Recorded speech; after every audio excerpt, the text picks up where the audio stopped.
Welcome everyone to Campaign 3 of the Galaxy. And you may notice I'm on the right-hand corner this time. I'm not in my usual Game Master spot because we actually have Burger taking over as GM for this one. We are still using the Starfinder playtest for 2E. Oh, actually, Burger, I'm going to give you your first question. I thought of this and meant to ask you before we got online, but I completely forgot about it. Uh, once we because Starfinder is out in like 2 weeks. Once the full thing's over, we switching over to the new rules. Yes. Perfect. And with that, so this will be our campaign 3 using Starfinder playtest and eventually the real one. And I'm actually gonna turn it over to Burger to highlight, kind of open it up for the new campaign. Hold on, let me get the mic for this one. At the edge of the known galaxy, towards those shiny stars that are barely touched by the corporate authority, by the hiss, or whatever government wishes to claim them, where resources are still rich and ripe for plunder. You can find a whole hive, cavalcade, and host of scum and villainy. Though some still try and make it out on these frontiers. Good people, either trying to escape a past or forge a future. Amongst these is one such place, a unaptly named planet known as Boreal. A desert world that is mostly sands, dunes, mesas, plains made of nothing but dust and earth. It is inherently a bit of a cruel place. Its sun is hot, and its native life forms are very hostile, desperate for any bit of meat or resource or water it can get its teeth into. Despite this world has been rich enough in plunder. A variety of ancient artifact, though few really know how it works. It's been scrap, it's been salvage, but you never know. It could be something greater. A miners' guild had formed there after some 50 years of the first colonists setting foot. Mostly dwarves. Eventually, the corporate authority did catch wind of it, and it's been slowly trying to send out scouts, recruiters, to kind of get the lay of the land. And as more people have trickled in, Boreal has started to grow.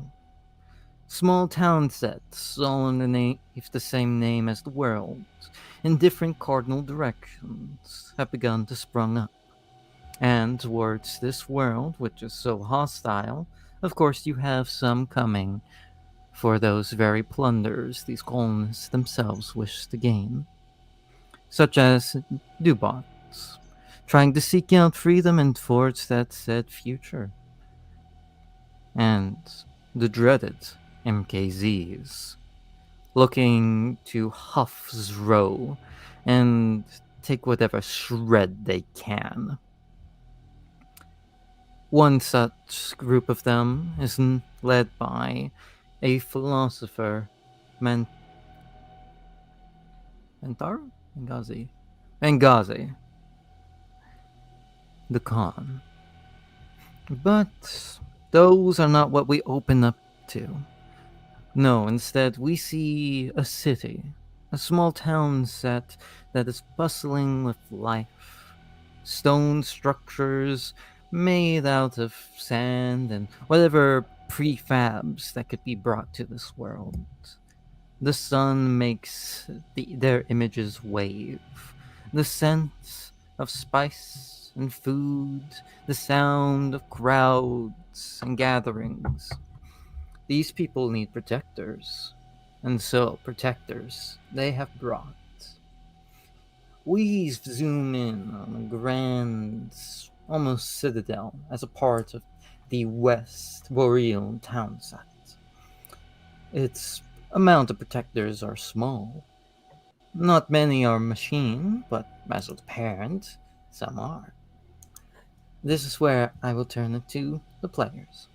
Tell me, who are you? All right, I'll kick it off. Uh, my character is Alarin Vaunce. You see, he's got hauntingly, like almost goldish yellow eyes that, as you look closer at them, are mostly cybernetic. And as you look around his body, what bits of flesh poke out, you see more machine than man. Alaron Vance is one of the defenders of Boreal. He has pretty much dedicated his whole life, or his life going forward, to protecting the colony, pretty much as a means to keep himself sane and hopefully sober. He is a MK, or he's a MK, former MKZ. He's kicked the Zero habit, or still addicted, but he's no longer taking Zero. And pretty much he has just gone completely off the deep end into the duty, almost replacing that for his vice with Zero. You see, he's from what bits of flesh you can see, he's got dark skin. You see, he is rocking dreads as well, but typically wears a long coat over his armor. He is always in the company of a non-sentient robot named designation ZA10, who we affectionately call Zayden. With that as well, some of his the cybernetics you see around him are there to sustain his body, which was pretty much near calcified with his overuse of Zero, and now he relies upon the cybernetics to keep him alive. As you go about your duties and your business within this almost fortress of a building, you'd see the person who commands you. His name is Karen, and I'll get that typed out in the chat too.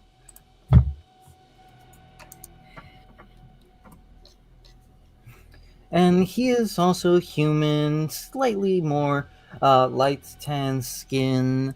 He wears a bit of, well, I really can only describe it as a cowboy hat, and a good bit of heavy duty armor. To his side is one hell of a hand cannon, and he merely nods at you as right now he's dealing with some business of his own, dragging in a drunken dwarf from the Miners Guild into, well, the drunk tank. Uh, he likely got off of his shift, had far too much to drink, and is currently rambling and yelling about the fact he's barely had anything. Common sight, really.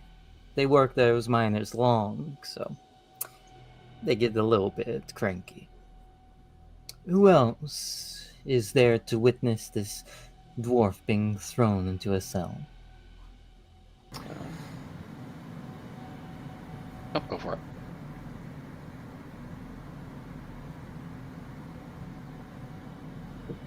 Wait. I call upon Cam! Yeah, so the most unusual looking of the group probably is a Mintharu whose spherical body is mostly one gigantic eyeball. And it's his skin is somewhat translucent, and you can see a few pieces of like cybernetics inside because he is primarily a recording device. He has some thin tentacles for manipulating simple objects, but mostly his presence is there to record and save information for when it might be useful later. He does, having been awoken to sentience relatively recently with some interaction with Zero, that sort of catapulted some psionic powers that he makes a use of when he needs to. But mostly he's just trying to kind of figure out what his purpose is now that he has the ability to choose it for himself, as terrifying as that may be. And he just kind of hovers, and you can see the eye like kind of shifting focus as it zooms in and captures a recording of this dwarf, and I mean he speaks telepathically, so Karen alone would hear a voice in his mind saying, I'll be sure to share the footage with you later of everything this dwarf is doing in your presence. Should it be useful for you in legal proceedings? Yeah. No worries on it. He's just needs some time to cool off is all. And you'd see Karen kind of struggling a little bit despite his chunky armor. And Cam, you would currently, after getting what you can recorded, you'd also be dealing with some paperwork. That ragtag group of Dubots that have found themselves hidden out in a canyon have been doing some more raiding on the southernmost Boreal colony. They've taken a good amount of stuff, no casualties as of yet again. But quite a bit of valuable material has been taken, including some of their workforce of, well, Dubots and some Mandaru. Though, once again, your work is interrupted as another brings someone in from their hijinks. Who is it that brings in the young Arquin?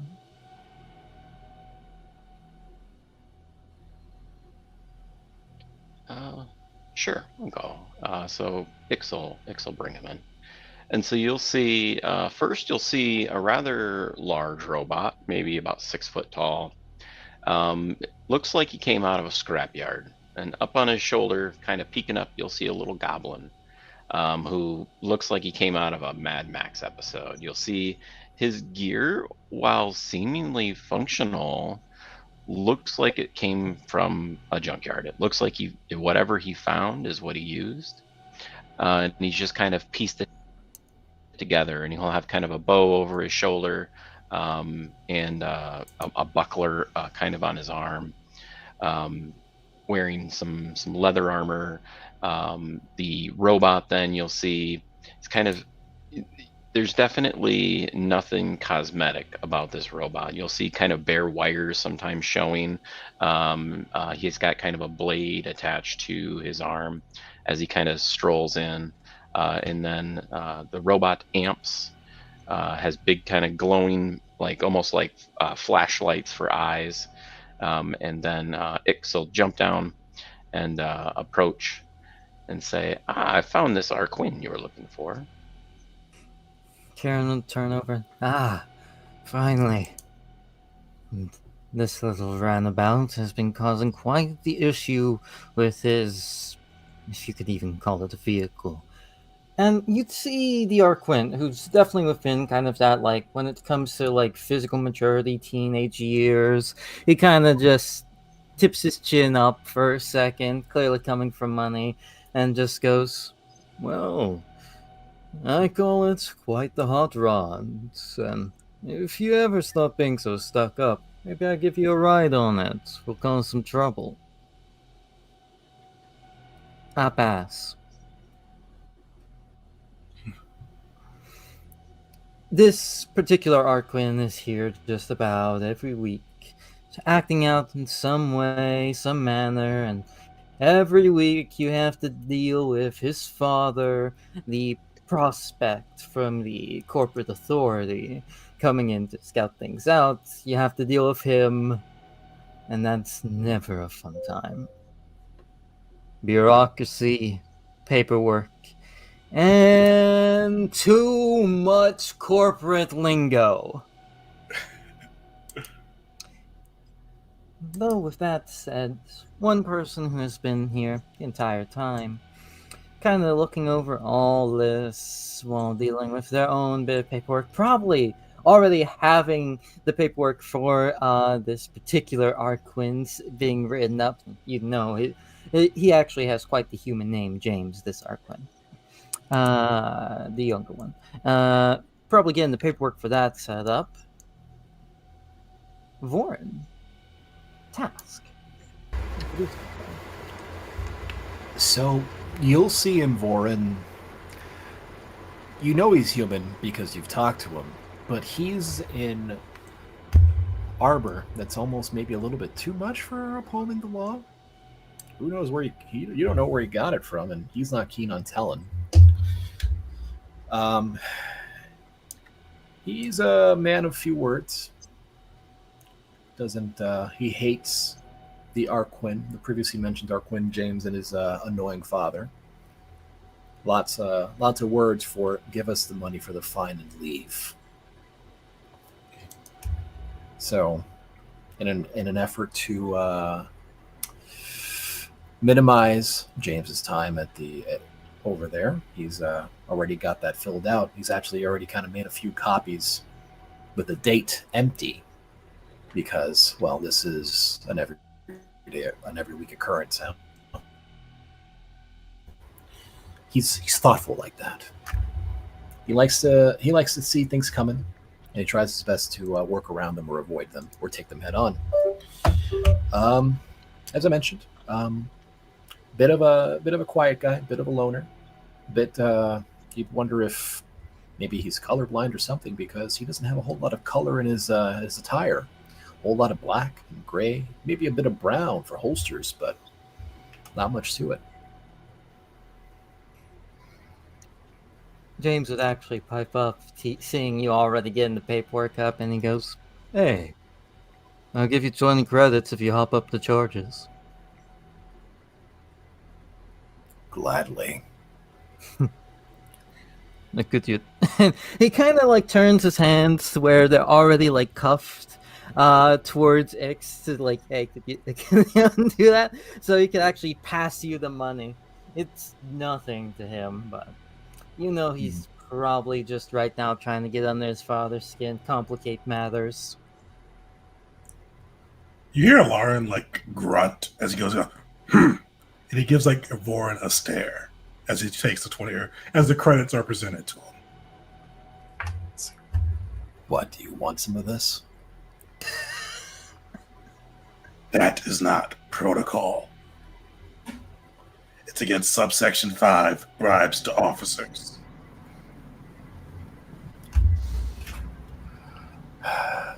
The door at the front might as well be a revolving door. Karen would shake his head and just say, "Hey, if you want to top up his charges, put in bribes today. There you go. Keep your credit. Keep moving." And that dwarf you hear him mumble in almost like inconceivable tone, just go, I just need them a little bit more beer. You know, I just came from 30 hours in the morning. What the fuck have you been doing here? Ugh. Lauren looks confused for a moment, but just goes, sleep it off.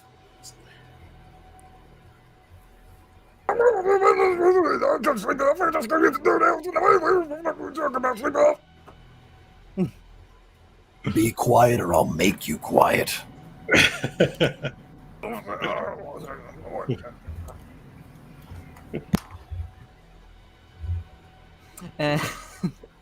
and he just kind of scoots us away from the bars. And I'm curious.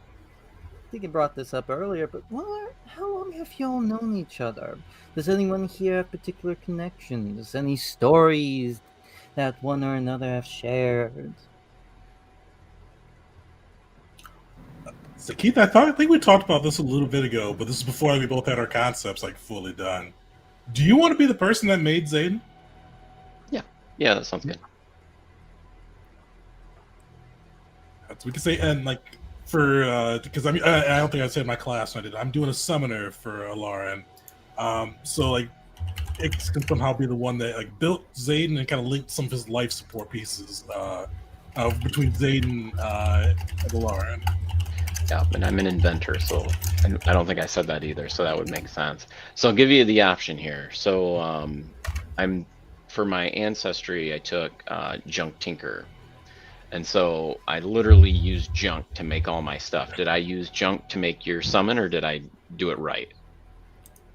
I think it probably is like a little junked out. Like even like the picture I chose for it has like a bit of a wild look to it. So I could definitely see him kind of scrapping it in. Alara may have repainted it a little bit, try to make it a little more cohesive, but definitely made from scrap. I like the idea of him finding good junk. Like yes, I found this bag of filet mignon while I was dumpster diving. Like it's wow, filet All the mignon. best stuff. Yeah, but it came from a dumpster. We're still using hubcaps for armor, but it's a nice hubcap. Yeah, titanium alloy, you say?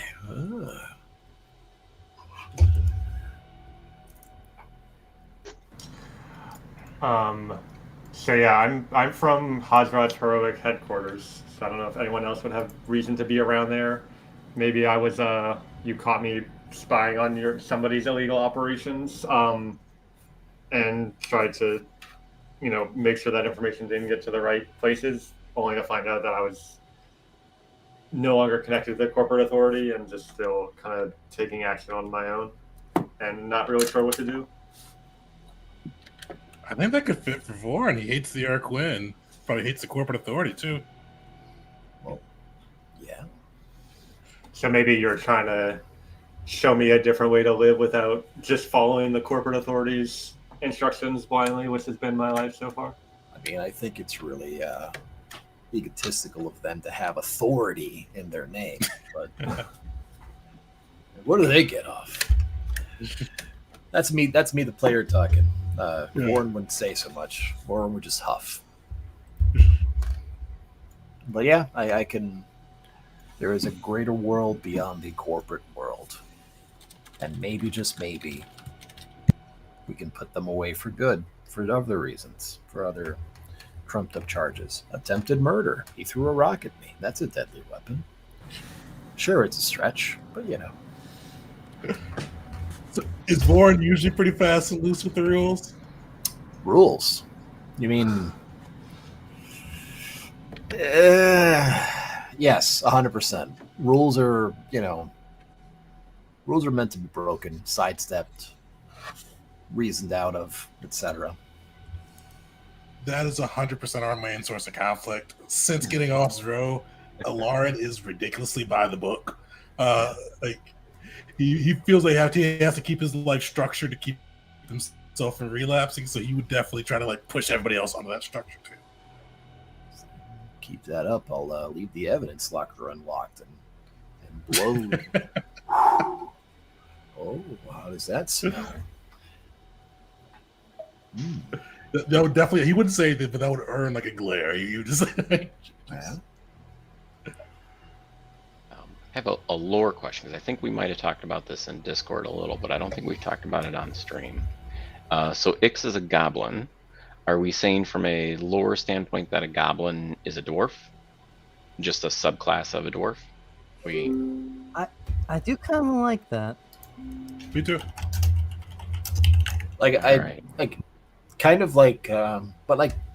But visually different. Yeah, so they're not green, dark green. So they have maybe the complexions of what you'd expect a dwarf to have, except maybe kind of big, elongated ears and kind of a big nose. And they're a little slender. They're not maybe as dense or thick. I mean, a goblin's just a dwarf without a beard, right? Pretty much. So That's true, and no beard. Typically, in media, usually do have that bigger nose and bigger ears. So the idea of a goblin being just a bit more exaggerated and a bit scrawnier definitely fits for one. Do we want to say because scrawnier to me kind of calls to not being in as high of gravity, say that goblins are more akin to spaceborne dwarves and whatnot. I like that a lot. Yeah. I imagine maybe they have hair, but it's finer hair. I imagine dwarves having I don't know. I always think mountain dwarves. So I'm always in the muck of it. And I've got coarse hair and look at my back hair, and maybe the goblins are short elves with facial hair, softer features maybe. Or, does that make sense? Or no, yeah, it does. I get that, but I definitely like the finer hairs, but softer features.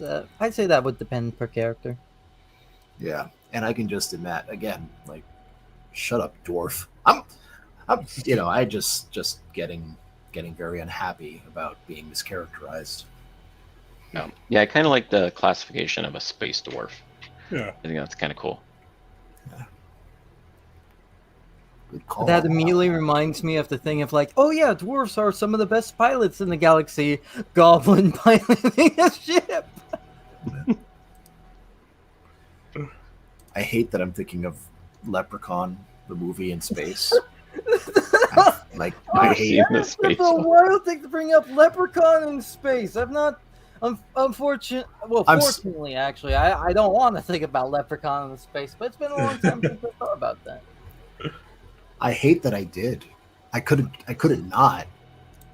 Never mind. That didn't happen. Let's move on. Oh To boy. move away from Boreal. Leprechaun in space, we may go in and forge more connections or tell more stories about connections between characters as we go on or in later sessions. But for now, you'd see a tan-skinned woman, Ben, you'd know her as, kind of go around, pass out some coffee to people, mostly to Karen. You know the two are related, and she kind of look around, just shake her head, and just go, "It's all right. It's all right. I'll deal with the jackass." Which one? That's his father. And she kind of thumbs back to James. We have some more reports from the south. Cam, I know you're already looking at it, but the isolationists, the droids, the dooblots, they've been raiding again. We've been seeing Mars pop up more and more. And if that thing is popping up more, then they're looking for a fight. We haven't had casualties yet, but that doesn't mean we ain't going to see any. So let's start getting ready to put some more people, boots on the ground towards the south. All right. So some of the points we've seen them are here towards this mine and here towards the main and she kind of gets cut off by someone kicking in the door. You'd see a human, not a part of y'all's sector at all, not even a part of like the defenders of Boreal. Just a guy, and he looks absolutely fucked up right now.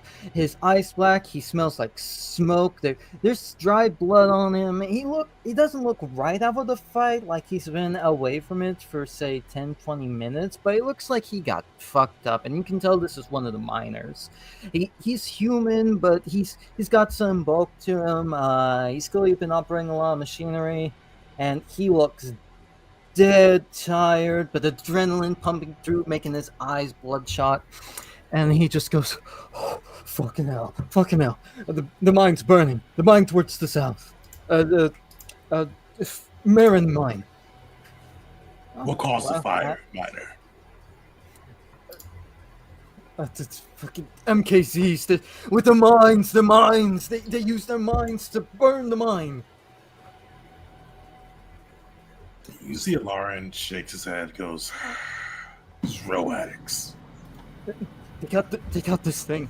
They got this thing with them. I don't know what the fuck it was, but it just started chewing through people. They're taking people. They're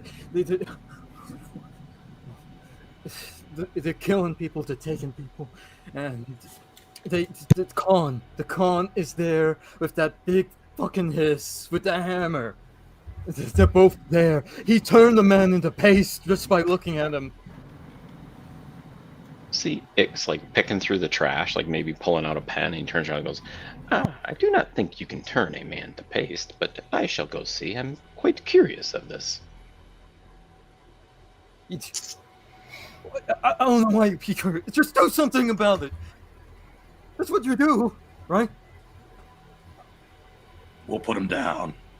An MKZ off the leash is too dangerous. Is there somewhere I can sleep up? Hi, Kraken. What was you doing? Who can survive the fucking explosion, bloke? Oof. I don't know if you know bullshit. Can I join him in there? Second. I think I lost blood. Do you got a medic? And you just see Karen shake his head. All right, you heard the man. Get out there. Take the rover. I'll tend to his wounds. And unfortunately, right as you guys are probably like starting to gear up and just like ready to head out, you see Stage's father just kind of walk in, looking high and mighty. So that's your cue. That's your cue to get the fuck out of there.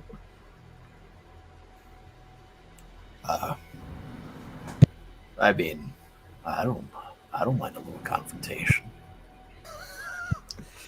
All right, so before we get into that, I do want to go over. I'm curious, how does everyone gear up? What does that look like before you go out to like the rover, this almost war vehicle? Not quite a tank, but more so like a carrier. This kind of like heavy set, 6-wheeled vehicle, armor, clearly to just get you place to place. How do you like gear up for that and get your combat stuff on? You see Lauren kind of like tap like a few things like on his arm, and you see like these glyphs begin to glow with kind of electrical like just energy running through them, and you see from like a little like spot upon his backpack, like this droid detaches from him, and then you see like it begins to expand and build itself out, and you see this you see Zayden kind of take shape and stand behind Lauren. This large droid, or this medium-sized droid, but it's kind of bulky, built out. Kind of you see mixed match plates from where Ix was able to salvage or junk different materials needed. But the thing that kind of almost identifies him as a Lawrence, as you see, he has like these golden tendrils extending out of the back of his head, almost similar to a Lawrence dreads. And they both have the same kind of golden glow to their eyes. And basically, he's summoned in his construct to kind of prepare. Hell yeah. Oh, I will very briefly say it was the different minds. So this was a different mind than the droids were attacking or looking to go to. That would be Thaven mind. This is yet again, as said, Marin mind. So who's next? How do you prepare? I do got a quick question. Yeah. So I'm not sure if it's even relevant. So definitely skip over it if it's not. Is there any what type? What's mine? Is it like the ancient tech that's mine? Pretty much, it's ancient tech. What this road they can pull out the ground. Basically, they're finding what's probably theorized to be like a crashed ship or some kind of complex. But the big reason why the corporate authority hasn't been all over it yet is that it doesn't look too military or industrial. It might be civilian. A lot of the tech that they haven't been able to get working, so it's mostly been used for like high quality scrap. It's still worth mining, but it's not been enough yet, you know. But it's still some damn good stuff. Is the Thaden mine? Is it Thaden's the mine they're attacking, right?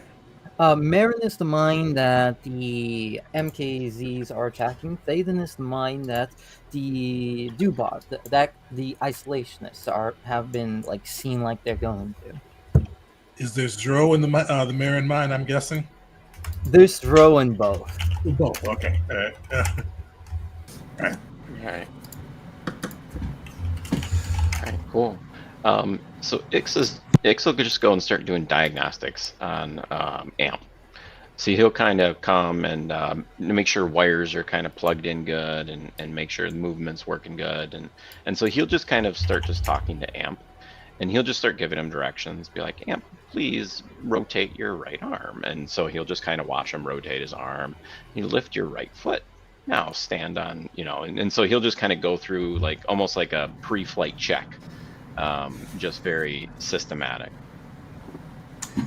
Cam will hover over towards Vorin and kind of stare at him with his giant eyeball for a little while. And then after it gets a little uncomfortable, you hear a voice in your mind saying, shouldn't you be doing diagnostics on me the same way that Ix and Alarin are on their constructs?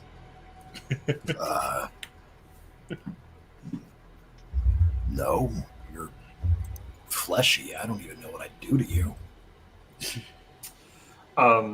Do you feel okay? There's no response at first, and then you hear running self-diagnostics diagnostics complete. Capacity for operation 100%. So, yes. All right. And with that, he'll get up out of his seat and he's nowhere near as complex as the rest of them. He just shoulders his rifle, make sure he's got his pistol in its holster, make sure he's got ammunition. And as he watches the, thorough inspection that everybody else is going through, I'll be outside. And that's when you also kind of hear James's father just like that. Why, never. The treatment of my son at this establishment yet again has been abhorrent. What are these charges? Robbery of the guard? Nothing but hogwash. Let me see those. Pay the You hear fine, get Aaron your as he's walking out, like he kind of just he calls out and goes, "Your son's lucky the system is not precise. He should be in jail for." Kind of see him pause for a moment. Collective charges, a decade, but I guess money beats the law here. The loss to the corporate authority, if my son was lost to your jail, would be far too great. It would be anti-Semitic. He is likely to be your boss soon enough.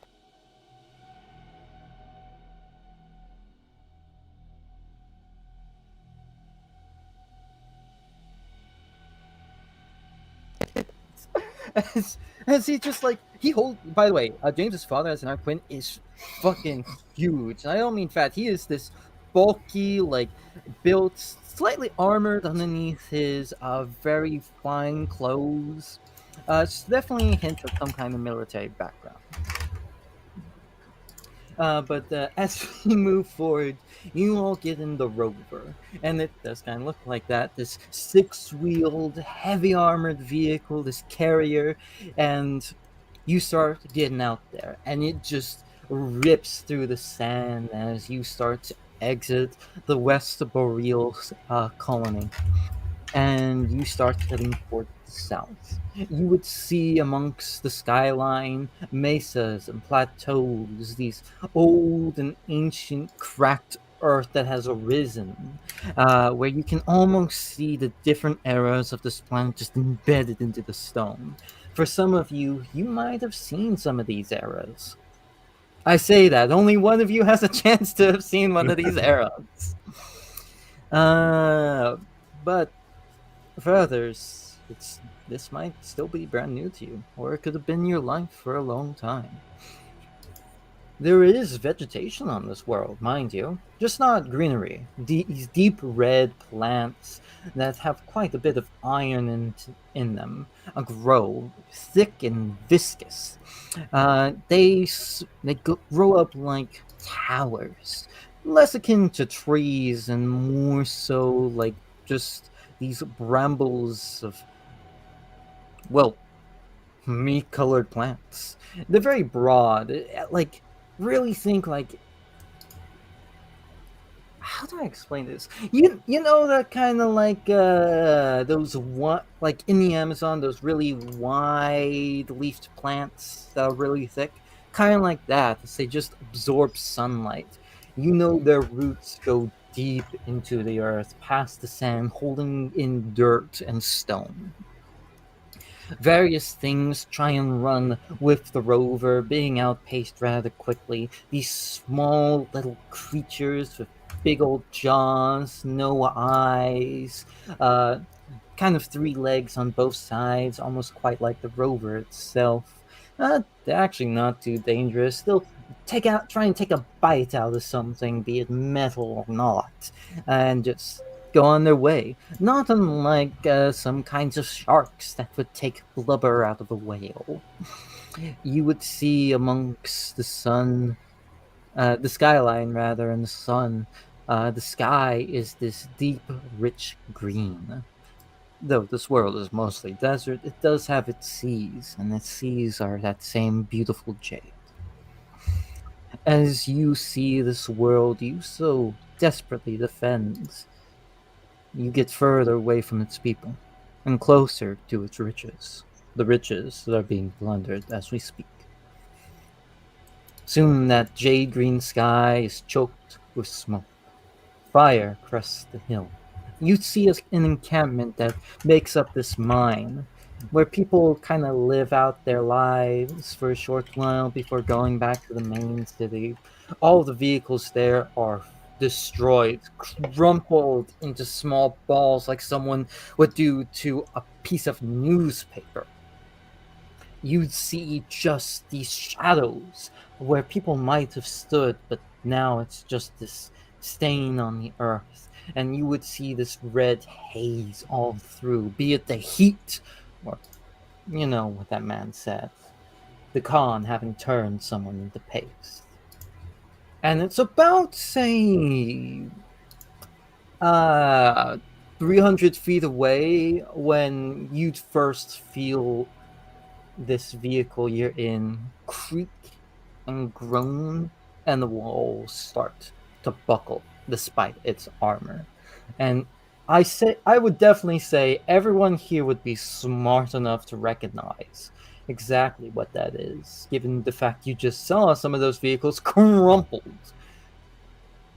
So, let's get into an ever so brief skill adventure on how you are A, escaping your vehicle, and B, making up the last of the distance to the cacophonous screams and roar of fire.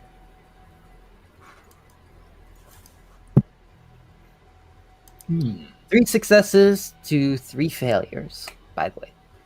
Who wants to go first? Well.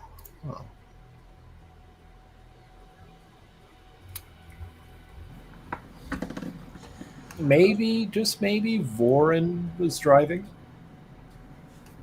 First one out, right? Yeah, go for it. Okay, so he's going to try to deftly maneuver the best that he can to keep them going as far as they can.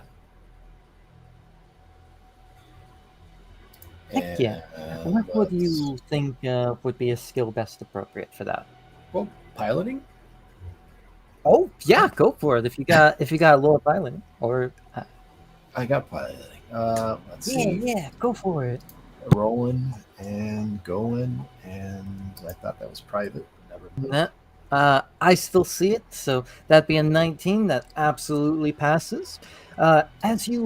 As you move, twist, and turn with this vehicle, as you do so, these evasive maneuvers to keep you going as far as you can, you'd actually see it affect the vehicle itself, where at first it was crumpling. The whole armor kind of like bends and moves and waves, as if you are pulling yourself out of something's grasp. Though, despite this, that grasp does remain firm, slowly getting more. What's another word for firm? More crushing.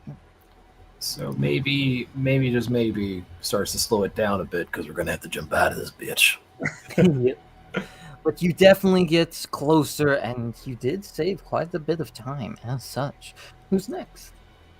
Lauren, seeing kind of the vehicle begin to slow down after Vorin kind of uses that evasive driving, but still kind of crumpling around him, he's going to try to see if he can kind of work the manual hatch and try to see if there's any way he can like manually unlock it and try to at least kind of like get it open so somebody can push it through. Alrighty then. And if possible, I'd like to try like kind of thievery as he tries to go through and like just trying to break the manual or kind of unlatch that manual lock as it's crumpling. I'll allow it. Pop off.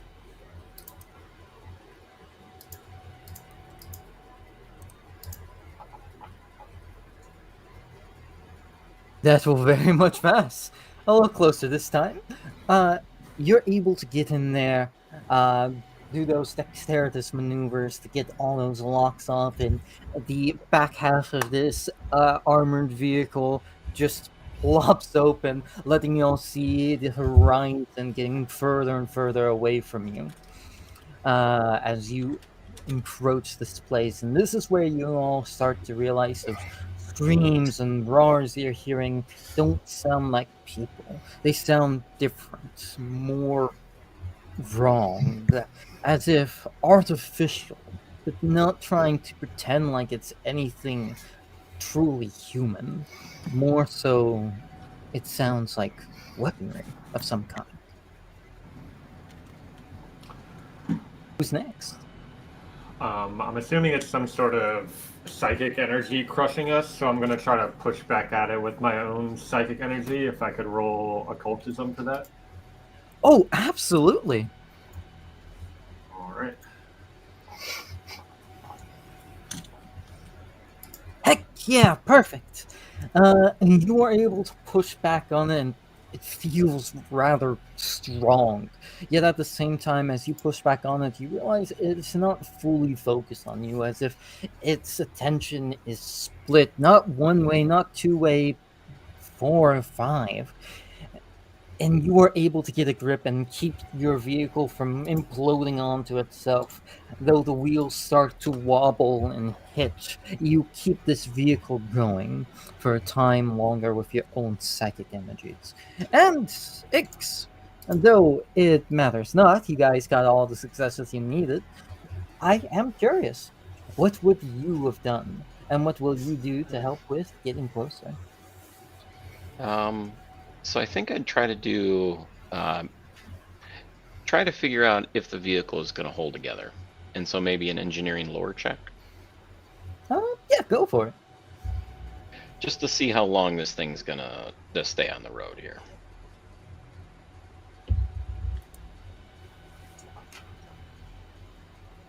Ooh. It's good that it didn't matter. That would have failed. You look at it. Oh yeah, this might last us at least another 30 seconds. I imagine is what's going through your mind as you're being pulled out of the vehicle by everyone else. As the vehicle, the rover whips around, so its opening is facing this absolute battlefield in front of you, and you all are able to jump out of the vehicle as it kind of flips over, kind of snaps, not fully in half. Luckily, due to some of the psychic energy, it can still be salvaged, but it kind of keeps flipping over in a different direction from where you all jumped out, and you see it in front of you. Holy shit, that guy was not joking. It is chaos. They're not even taking most of what they find. If there was row here, maybe they took it all, but it's not there anymore. Instead, you see an organized force, not what you'd expect from NKZs, going through, and what you see is them taking bodies, be it they unconscious or not, and dragging them onto their own scrap hash-dash vehicles, some of which feel like they shouldn't work at all, but perhaps through their combined psychic fields and form of belief, they are allowing it to keep going on through actual psychic effort. You see this force here. One of the first things that sticks out to you is that they are using Mandaru as weapons, and some using them as armor, but they are buckling, raging. They are maddened with Zro. Yet these MKZs are still able to subjugate them with their psionic energies. You would see this fire roar, and in the far distance, you'd see the silhouette of this ball, and it slowly opens. You recognize it as the Khan. His exoskeleton carved with intricate details, glyphs and runes. His long finger-like claws clicking into the air, slowly warping the fire around. You see the entrance to the mine twist and reshape as reality itself demands it closes. Besides him is this hiss, as huge as anything, wielding a hammer and using it to kind of help him stand currently. his whole body seems to have all of the calcification removed from it, instead replaced by heavy set armor. Even his face is kind of hidden in this helmet, as he chitters his own long, sharp teeth, seemingly speaking his own language, that hissing, thrumming, bassy noise slowly being murmured to the Khan. Despite the distance, say about 500 feet from you, the Khan just ever so slightly turns his head, his compound eyes landing on you, and you feel it more than you hear it. You sense it in your mind. The soft voice of the Khan.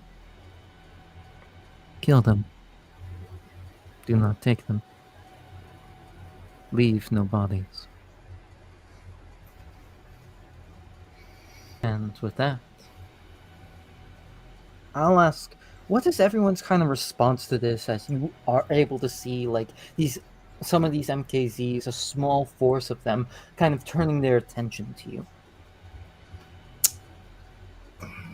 Lauren's actually you said we didn't see any Zro. They're bringing out bodies and no Zro, right? No Zro that you can see. Either it's already been taken, or they have burnt it, or something. Lauren seems slightly relieved. You see his eyes are cold, but as he looks through and his auto recognition lenses don't pick up any Zro, you see he kind of stands a little bit straighter, and you hear him kind of go in a rough voice. We're between the MKZ and their fix right now. Know from personal experience, don't negotiate, don't arrest, put them down. Noted. And he definitely is a self-hating addict, so he's definitely... Look at these animals. These disgusting animals. Yeah. Anyone else before we kick off combat? Warren's looking for higher ground, trying his best to not be noticed. But let's be real, he just showed up on a ship that, kind of tipped end over end, and he's still trying really hard not to be noticed. Is there any more details I can catch about those Mintharu that they're using? Just by careful observation. Absolutely. Give me a perception check.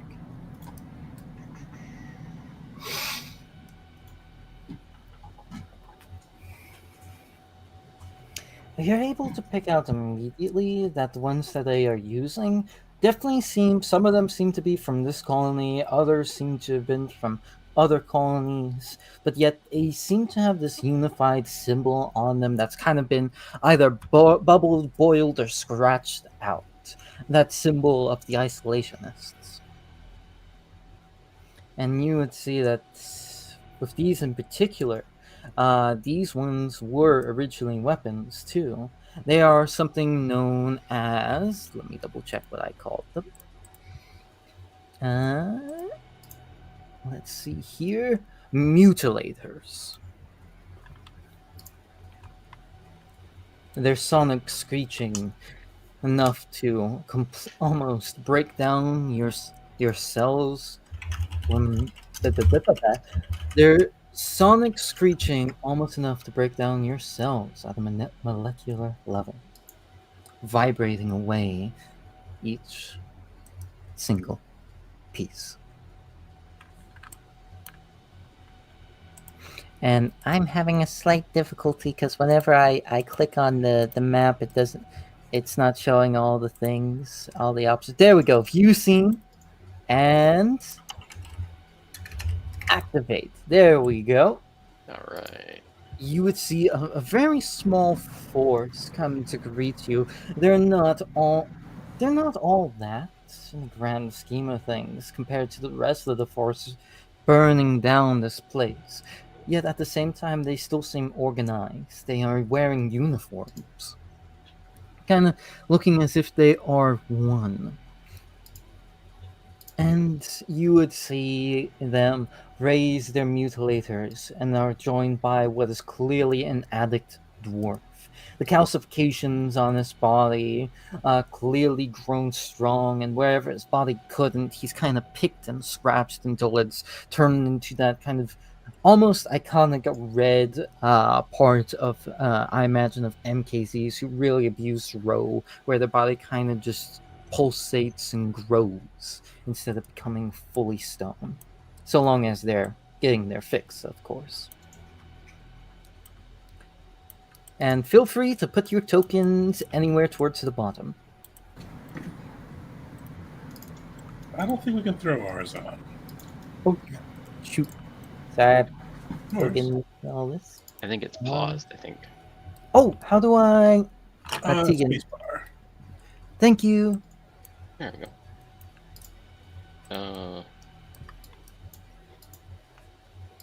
I think you'll start to throw us on. We can change that setting later, though, to make it so we can throw it on, too, though. Heck yeah.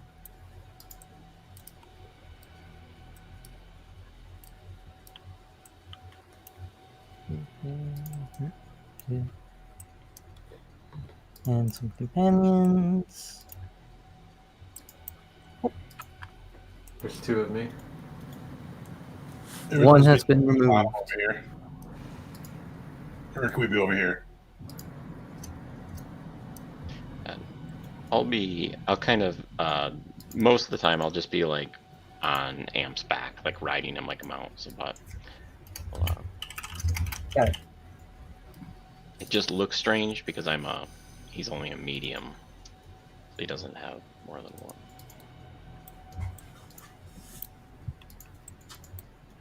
And Vorin, I wasn't able to get your token in because my Discord stopped working, and I'm afraid if I try and get that working again, my computer's going to crash. Apologies. No worries. It let me drag mine on. I don't know. I did? Yeah, let me drag it on. Just wouldn't let me move it. So wherever I dropped it is where it stayed at. Huh.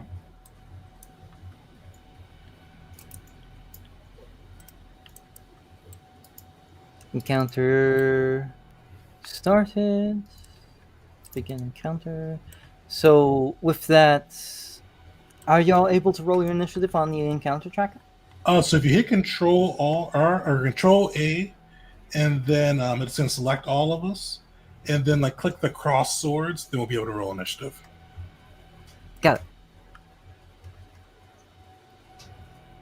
Are you able to now? Oh, sorry. Control all, then like if you hover over one of us, there'll be like cross swords on there, and then click it under like the token on the field. If you control all, it'll do forever. There we go. Perfect. Hey, heck yeah! Thank you, Tegan. Oh, no problem. And the nice thing too for you is there is a button called Roll All NPCs in like the top left-hand corner of like the initiative one, and it'll do all of them for you at once, so you don't have to worry about it. Oh, that's so cool. Thank you so much.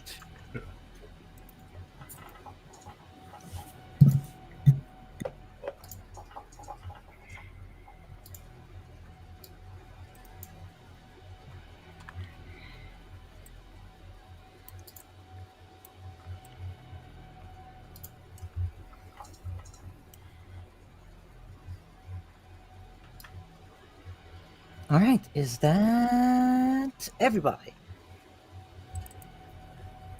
Think so? Heck yeah! All right. So let's see. Let me. How do I get to where it's selected on the first person in the initiative? If you hit like begin round already. Just hit, there we go. I hit like previous turn a few times, and it should bring it up to you. Oh, thank you. You are greatly appreciated, Tegan. No worries, man. All right, Vorin, you are up. You see these. My brain went to ne'er-do-wells. These are murderers and addicts. They earn a far crueler term. These villains, these miscreants. I mean, they're still ne'er do wells. Just all right. Well, first thing he's going to do is line up a shot against the big guy. All right, let's see it. He's going to aim. There we go. He's my mark. So aim. Let's see. Oh, shoot! Go for it. All right.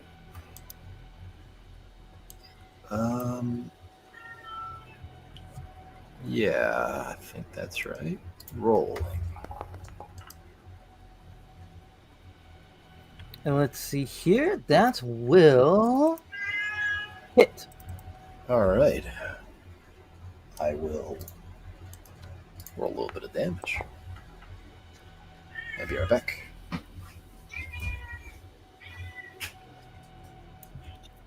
Yeah. I think the mark gives that an extra D4.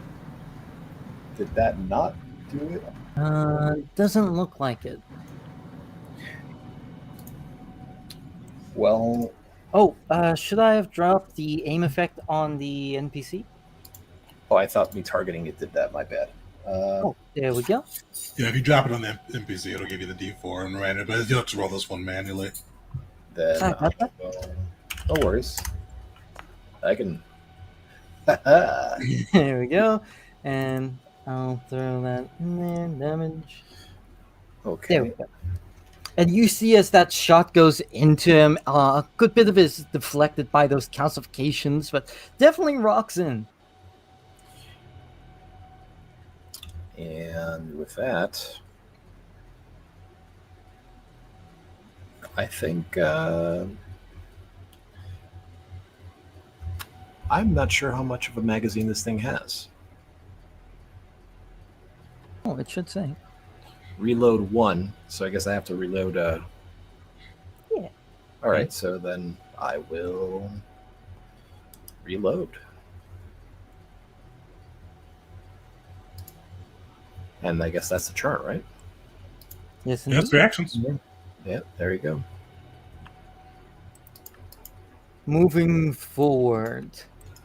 Alarian, it is your turn. All right, Alarian, you see he's going to look to Zayden, and he goes, all right, you know the plan. Get the Zerwatic out. They're going to use Act Together. Zayden's going to take 2 actions, with Alarian taking 1. Zayden's basically going to haul over here to get closer in position. So you see the droid charging through, heading closer to the Zero Addict. With the 1 from his Act Together, before the droid moves, you see him tap both on his data pad, but you also see his eyes glowing with kind of the multi-kinetic energy within him.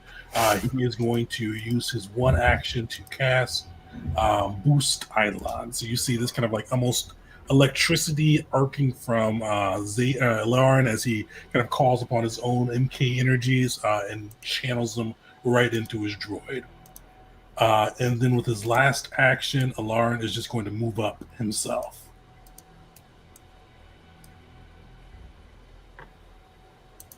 Hell yeah.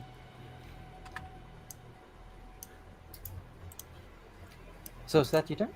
That's my turn, and I can't. I can't drop it. Perfect. Yep, that's everything for him, and I'll put my Boost Eidolon effect up. There we go. All right. It's the big boy's turn. You see this MKZ driver look upon you and your droid as you rock up, and despite its large size, you can definitely tell its calcification is weared onto its joints. I mean, yep. It will begin to stride up using an action for that. But while not able to get quite close enough, you see it make a sudden motion, gravity welling all around it as it uses. It's once per turn. Con step.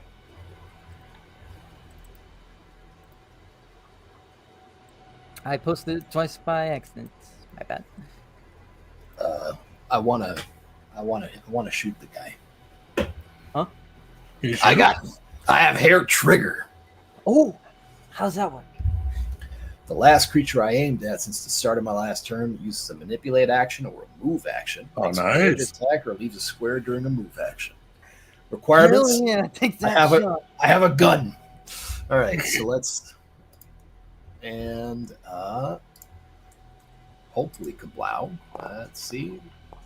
Okay, yeah. Well, That will miss it's as you see it raise an arm up as it's stepping. Hit that shot, bursting into the calcification, but not carving through. It will. It does indeed step, and will attempt to trip. Your. I forgot the name for a second. Your summon, your droid. Allow me to roll that. So, 20 versus your fortitude. What is your fortitude? Zayden's fortitude. That meets it. So I think he just tripped. I believe meets it, beats it. Yep. So yeah, you get the first strike. So he is knocked to the ground. Beyond it. Next up, you see this thing use its last action, kind of raising its club like this, and as it barrels it back, it opens up its hand. It will use a occupied club attack. Of course, it's already used a athletic attack. So And you're a little, I think, too far from your mic, or at least for me. you gotta sorry. There Yeah.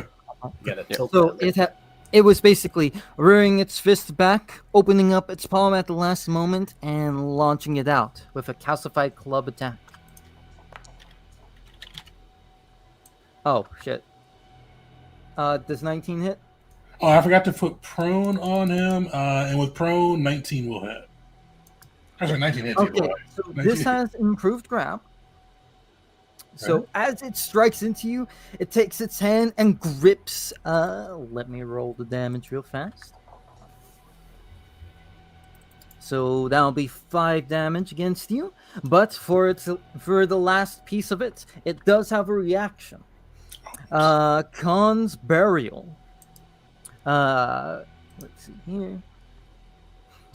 Whenever it grabs something, it's going to attempt to knock you prone. If you're already prone, this is going to do some extra damage. So basically, you get a free strike whenever it gets something grabbed.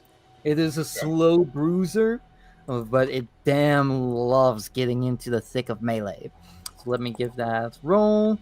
14, I presume, misses. 14 will miss. Did you roll for roll from the grab too? Let's see. Oh, I thought it was improved grab. You just get grab. Oh no, improve grab. You can do it as a free action. Oh, my bad. Yeah. No Okay. worries. So hold off on that reaction. You might not be grabbed. And let's see here. Because the penalty, that's going to be at -4. It The doesn't nice thing for improved grab too, or for grab in general for monsters, it doesn't. You can use your full athletics for it. It doesn't take multi-attack penalty. Oh, that makes this guy a little scarier than I intended. My bad. 17.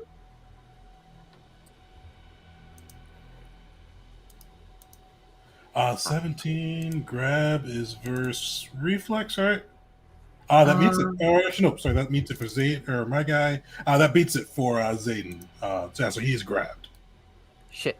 And so that goes off as it would have with the reaction, but of course, 14 will miss, right?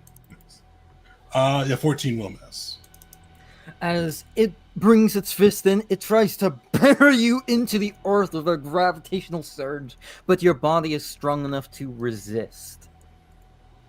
You hear this deep kind of echo, like within its throat, like it's laughing, but that wheeze of a chuckle doesn't quite escape its lungs. Ix, your turn. All right. So Ix will use an action. So the other guy gets 2.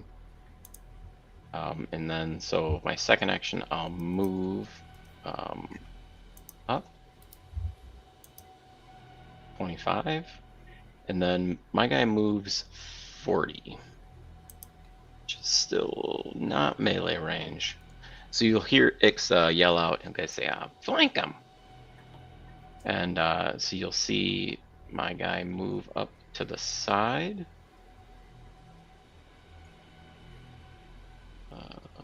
Right there. And then he'll move up behind him. So 5, 10, 15, 20, 25, 30. And so he'll just kind of run behind him.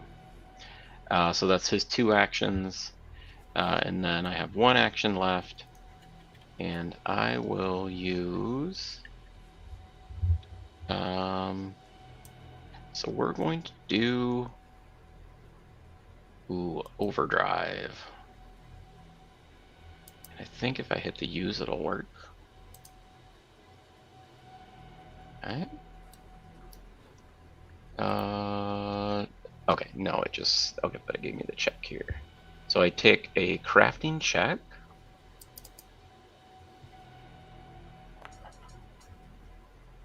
So that'll be a 15. And then I don't know what the okay, so that'll be a failure for my crafting check. Okay. And on a failure, your gizmos whine, so my strikes deal 1 additional fire damage. Heck And yeah. that'll be my 3rd action. All Or no, right. I still have 1 action left. I'm sorry, don't I? No. I used 1 to act. I'm good. All right. Then. So as you get your robot in position, yourself moving in as well, getting those gizmos whirring, even if they don't go all the way into overdrive, you got that heat to you.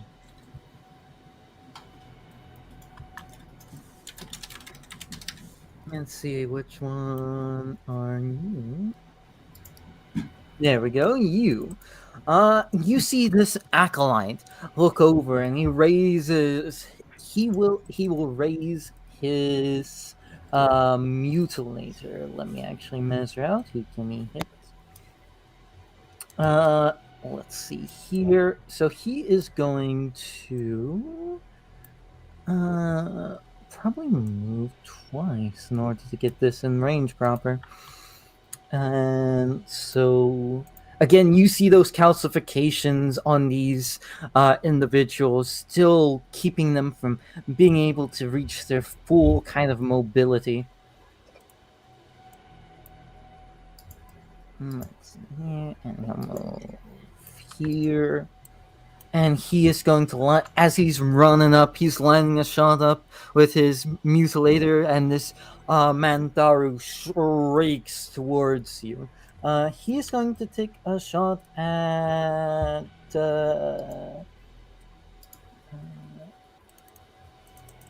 let's see here. Lauren, yes. That'll be it. Alright, and mutilator. I presume a 15 misses. Yeah, he's got a 17, so you see Lauren just able to duck it.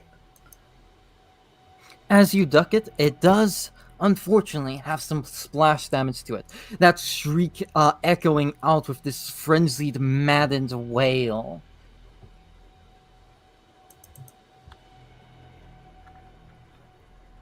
So that'll be 1 damage to you and X. Let's see here. That's all of this lad's turns. Alright. Cam, pop off. Alright, so first I'm gonna move a little bit closer as I just hover through the air. And then let's see.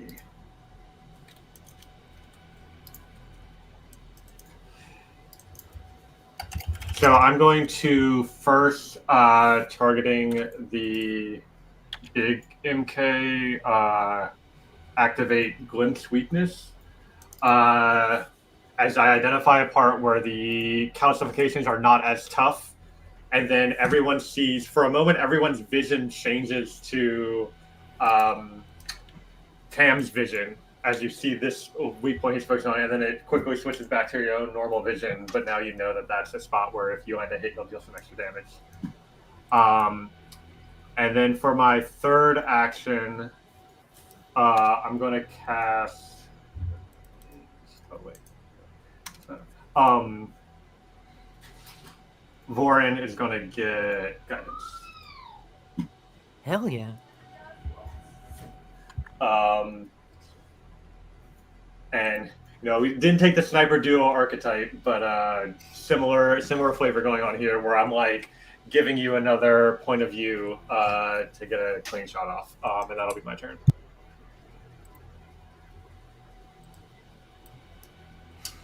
As your turn ends, you'd see another one of these MKZs kind of rear up, ready for the carnage of war and battle. This one, as it tries to level its mutilator, you see as it does towards X Construct, he has the shot lined up, but he thinks better of it for one reason or another. And instead, you see him begin to run into melee range. Again, those calcifications not letting him get quite into melee, so he has to use his other ability. Yep, his once per turn con step. So he does get a step action. One. And he is going to try and knock prone Amp. Let's see here.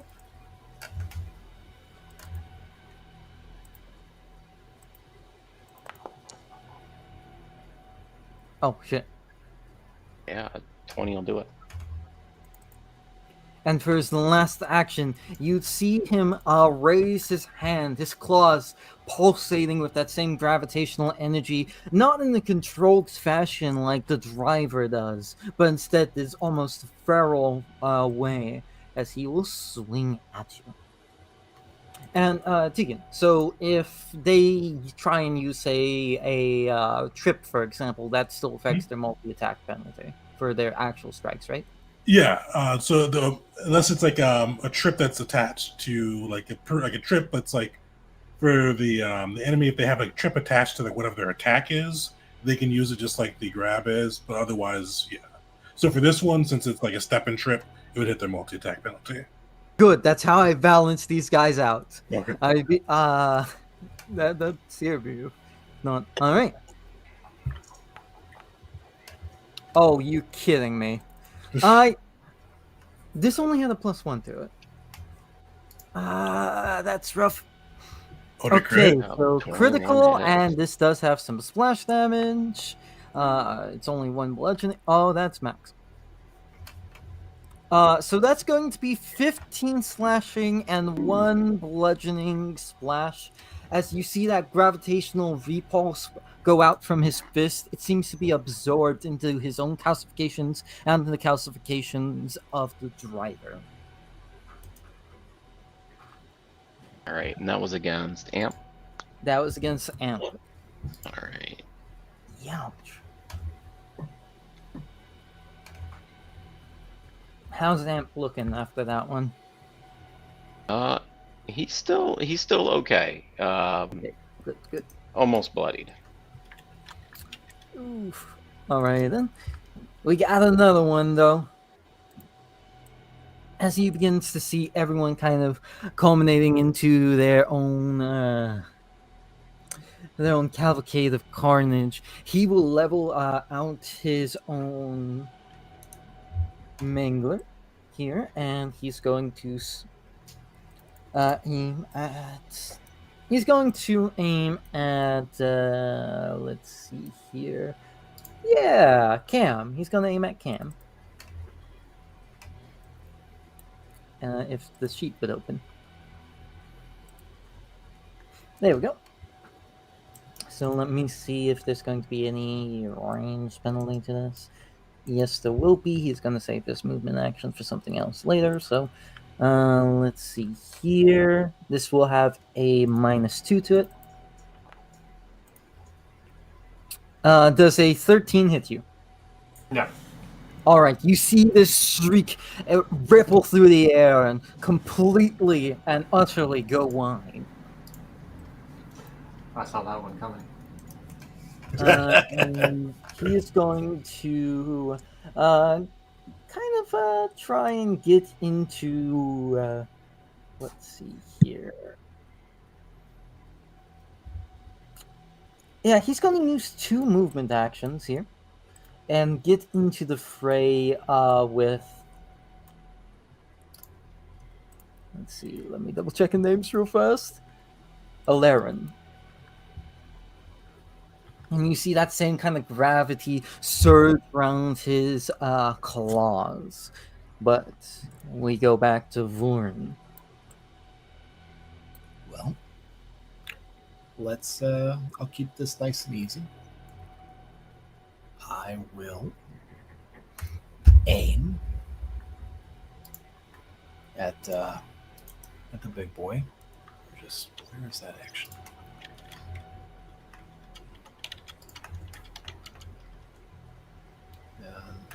Effect. I think I did it. All right. Strike. You have a +1 from my guidance, and if you hit, you deal extra damage from my glimpse weakness. Okay. So let's hope that I hit. Guidance +1. And roll. God. You've got a hero point. You do indeed have a hero point. Yeah, why not? Let's see where that. Let's do it. Burn it. Re-roll and keep the new result. Let's see where that gets us. Oh, that kickback's hurting you. It barely hits. Yeah. Let's go. So give me some damage. All right. +3 from my glimpse weakness. Base damage, aim, kickback, and +3. Yep. This is gonna do a lot, isn't it? I hope so. Well, let's go. Oh shit! Hold on, and yeah, take him down. What? Take him down. Oh, nice. All right. Well, Even through his 2 resistance to physical, that would still be just his health. Exactly. Nice. well. So, using the little bit of guidance from his ocular buddy, he lines up his sight on the big bumbling mass of calcium over there. And thanks to that, like, oh, hey, here's his soft spot. All he needed was to be pointed in the right direction. The bullet goes through. And what it leaves in its wake is a calcified mess of what was once sentient and angry. Now just flesh. That bellowing laugh dies within its throat. As it falls, its whole body starts turning to stone, and it crashes, breaking. While these are an organized force of MKZs, you remind them you are the defenders of Boreal. I get one more action. Oh shit, you do! Which is not that great. I'm not going to do anything crazy. I'm just going to move and reload. Which, where is that feat? There we go. Heck yeah. Thanks. How do I put the little red X on there, Keegan? Sorry. Oh, so if you minus out all of its HP, it should do it. If not, you like go to the cross swords. You should have like a death, like a skull icon you can click on for it, and it should do that for it too. Got it. Oh no, I just took out of initiative. My bad. And dead. There we go. Thank you. Lauren, it is your turn. I did not expect him to fall so quickly. I'm gonna have the Zayden get up. Alarin is going to use act together. But he's going to give Zayden just one action to move. And then against this guy, he is going to he's going to use 2 action Force Barrage. Get him. So he's targeting the NPC in front of him, and then let him loose 2 of these. Heck yeah. And these will pierce their resistance since it's non-physical. Perfect. So you see as Zayden kind of gets back to his feet and runs towards the other MK, Alarin kind of just starts charging with energy, and you see like this almost glowing electrical sheen pop out of his arm and just blast into the calcified MK in front of him. And that's all their actions. Got it. All right. On to the next. Ix, it is your turn. All right. So you're gonna see Ix me start kind of punching, maybe like a little wristband, and he's going to do explode. Ix, what? So it'll be a DC 19 basic reflex. It should be from his construct. Nice. So it'll be 5 foot. Okay, depending on what you roll on this, it's this is not physical. You see this particular acolyte go like, hey, wait. This is going on, and let me roll his dexterity real fast. His reflex. Solid damage too. Nice. Let me apply that to him. God damn.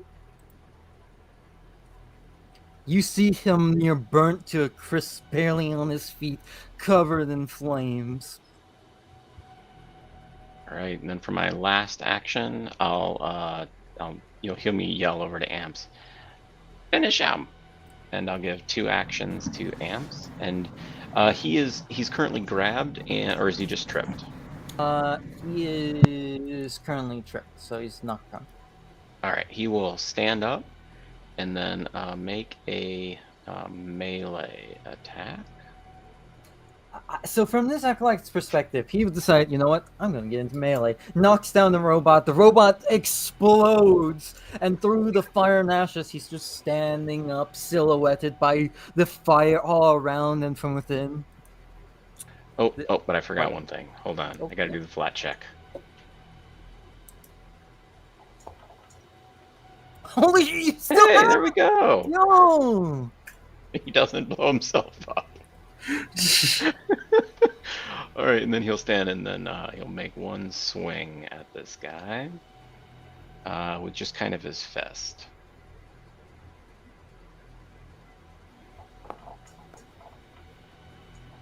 That's gonna hit. Nice. Depending on the damage, you might be able to take him out. And this will be physical, and it should add 1. Oh, So okay.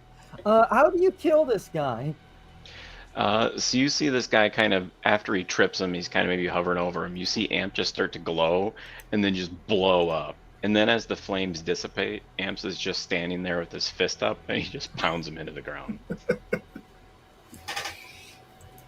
Like a piston. Just as you do that, this poor sorry soul, not really, he's a murderer and an addict, falls and just crumples to the earth. Let me set him to dead.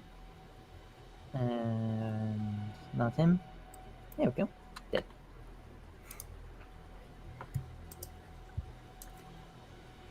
I suppose that's your turn. Yep, that's a turn. it's a good turn. 100%. Damn good turn. Holy shit, badass. And you still have your thing too. So this particular guy right here. Let's see here. No. It's hovering over. Oh, it is. Okay. Yeah, it is his turn. He's looking to all this, and you see at first there's fear in his eyes, but then that fear begins to boil and burn as he raises his fist and pronounces, "The mighty shall lead. If we are weak, then we shall fall."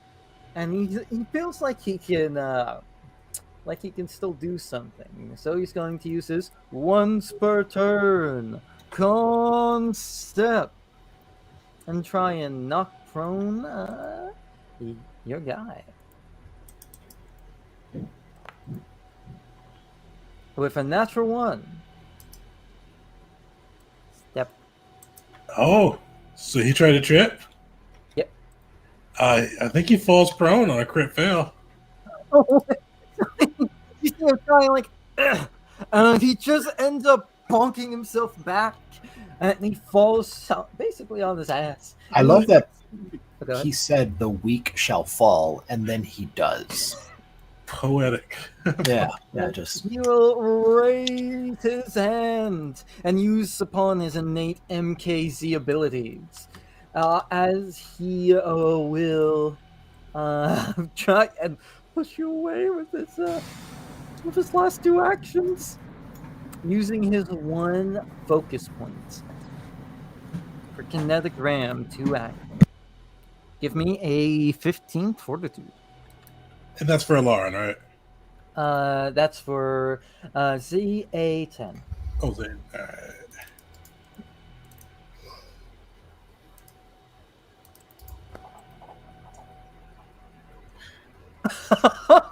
They've trained to fight MKs. Like, this is probably one of Lauren's drills. This is. I'm, for the sake of badassery, because you guys are knocking this out of the park, and how perfect of a turn this has been to like add on to that. I'm gonna give you a free strike on this guy because he nat one followed by you naturally against his spell. Pop off. Perfect. All right. Let me target that guy. Zayden finally gets to make a strike. Sweet. So you see this blade come out of his arm, and he slashes down. But guy still proves too quick for him. No, that's just his AC. Oh, it is? Yeah. Oh, sweet. Wait, why did it say it? Oh, I targeted myself. That's my bad. Sweet. Oh, wait, that carves all the way through because it's not physical. Yeah, you see, like, his blade is, like, sparking with energy as he, like, comes down, cuts in, and you see, like, this charge roll through him. You see that shatter a lot of the calcifications on him cracking through. We move in the turn order. Damn, you saw all of that. It's on the record. All right. Cam is going to start his turn by unleashing Psyche. All right, cool. As there's sort of a subtle psychic effect affecting everyone where the whole world around you just seems to come a little bit more into focus, a little bit more clear as his perceptive vision kind of permeates the space around him. And then let's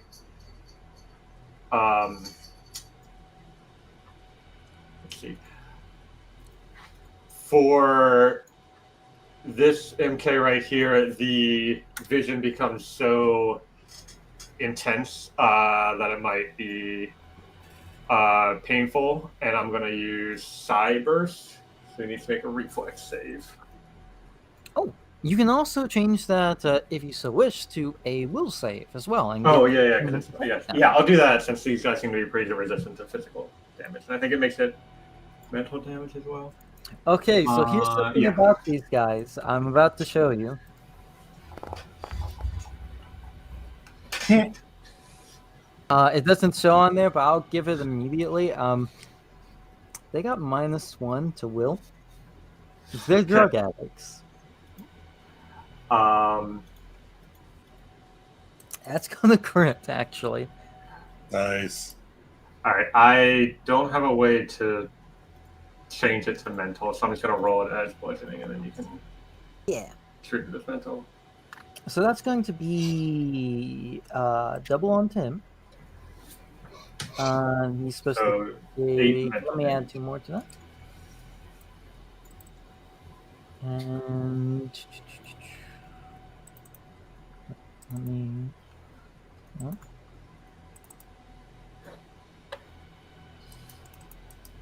Sheet, please. Let me open it through here. Oh shit! Take him down. Yeah, so he just is like eyes become unfocused as he stares at something no one else can see, and just the sheer you start seeing visions and hallucinations as he collapses from the mental damage. And with that, you see him fall, leaving one who thought he could take you all on. And the Khan's eye, oh, sorry. That was one action. That was one action. Never mind. I went into narrative mode. Pop, keep popping off. All right. Well, I was gonna keep things simple by using cantrips on this guy, but the other guy's out of range, so that means I have to spend a spell slot. I'm gonna do a. Wait. Okay, anyway, doesn't matter. I'm gonna use a first rank Force Barrage with the remaining 2 actions, and I get psyche damage. So. Kill him. He has 2 HP. That'll do it. And the way this works is you all see, like, visually in real life a sort of targeting reticle appear, and it's kind of like moves around until it locks in and then starts flashing bright, and then a laser comes out of Cam's eye, striking directly at the center of the targeting reticle. Finishing him off.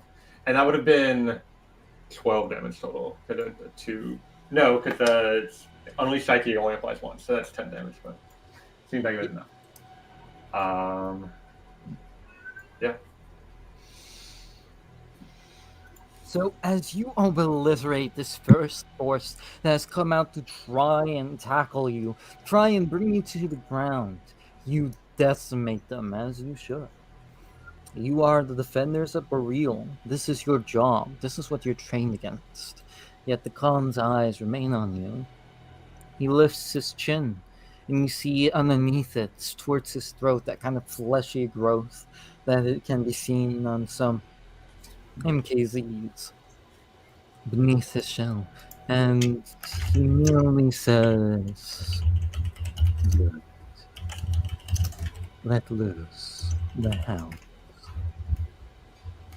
And you see, passing through the flames, walking into view. Let me drop it. Hold on. Need to do something real fast. There we go. Walking into view, this thing you've never seen before. It is mostly calcification than anything else, but you still see of that red bubbling flesh that is seen on MKZs. Its body rippling with the fire, yet unaffected by it. It looks as if twisted from the natural fauna of this world, yet added on to. You see one of the Khan's hounds. What? That's the old token. That shouldn't be what dropped. Let me try that again. Why is it not using the token I assigned to it? And then there it is, a familiar face, the hound that left him in his escape pod. Hound. Tegan, how do I fix this? How do I undo a token that was on there originally? If you had an original token on there, click into the sheet, go to prototype token, and then appearance and prototype token, and then change it. If you and if it gives you a get grief again, refresh your system and then do the same thing. Sometimes it gets like in a loop where it just won't recognize that you've changed it, and you have to refresh the system. And sometimes it gets caught up in the loop and it won't even let you do it. That's very rare. Okay, that didn't work. Ouch. Let me try that again. Appearance. And do.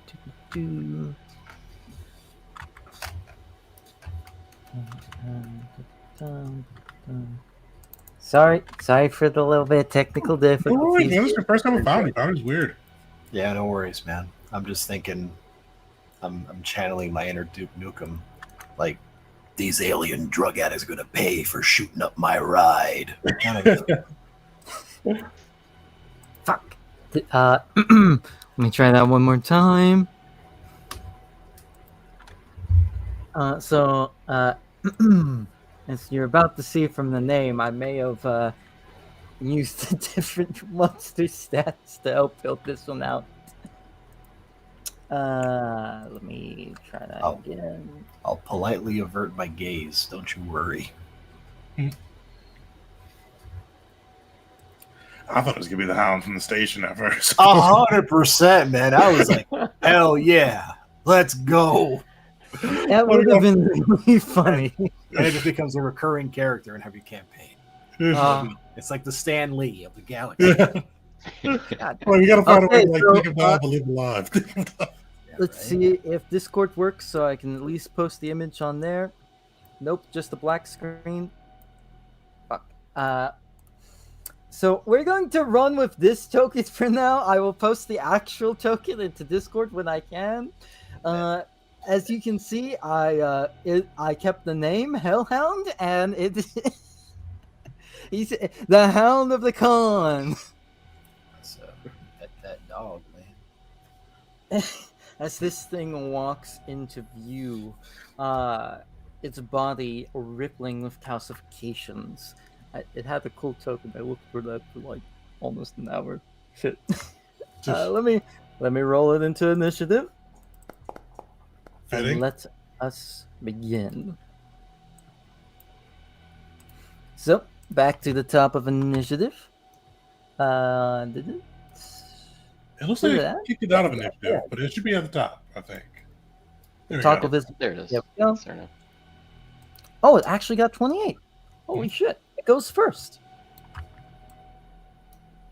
So you see this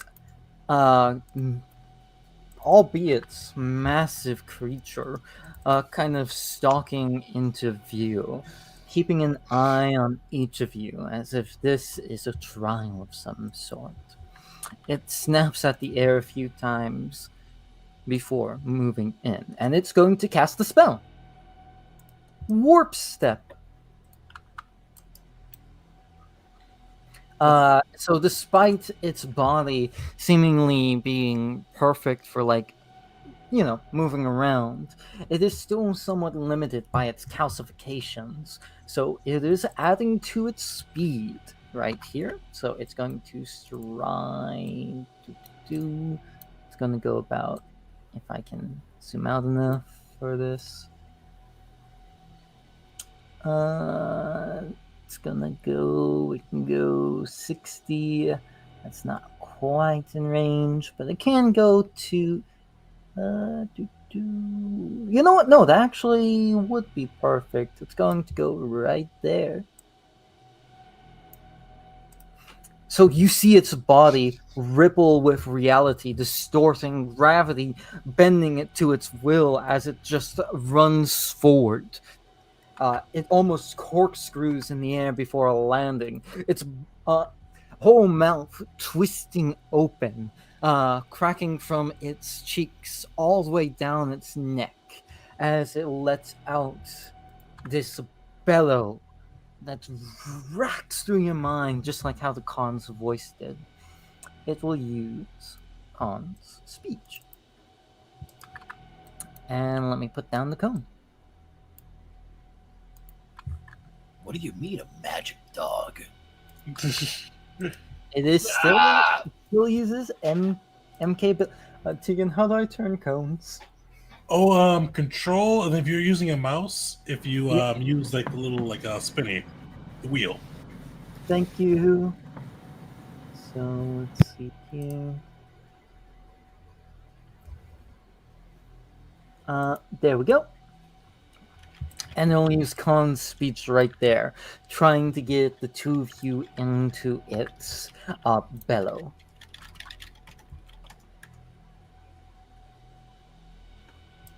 Basic Alright. save, AC 21. Okay. Ooh, he will fail. Oof. Let me get the damage. And who wants to roll me that d4? Is there any chance it was DC 16? Because I can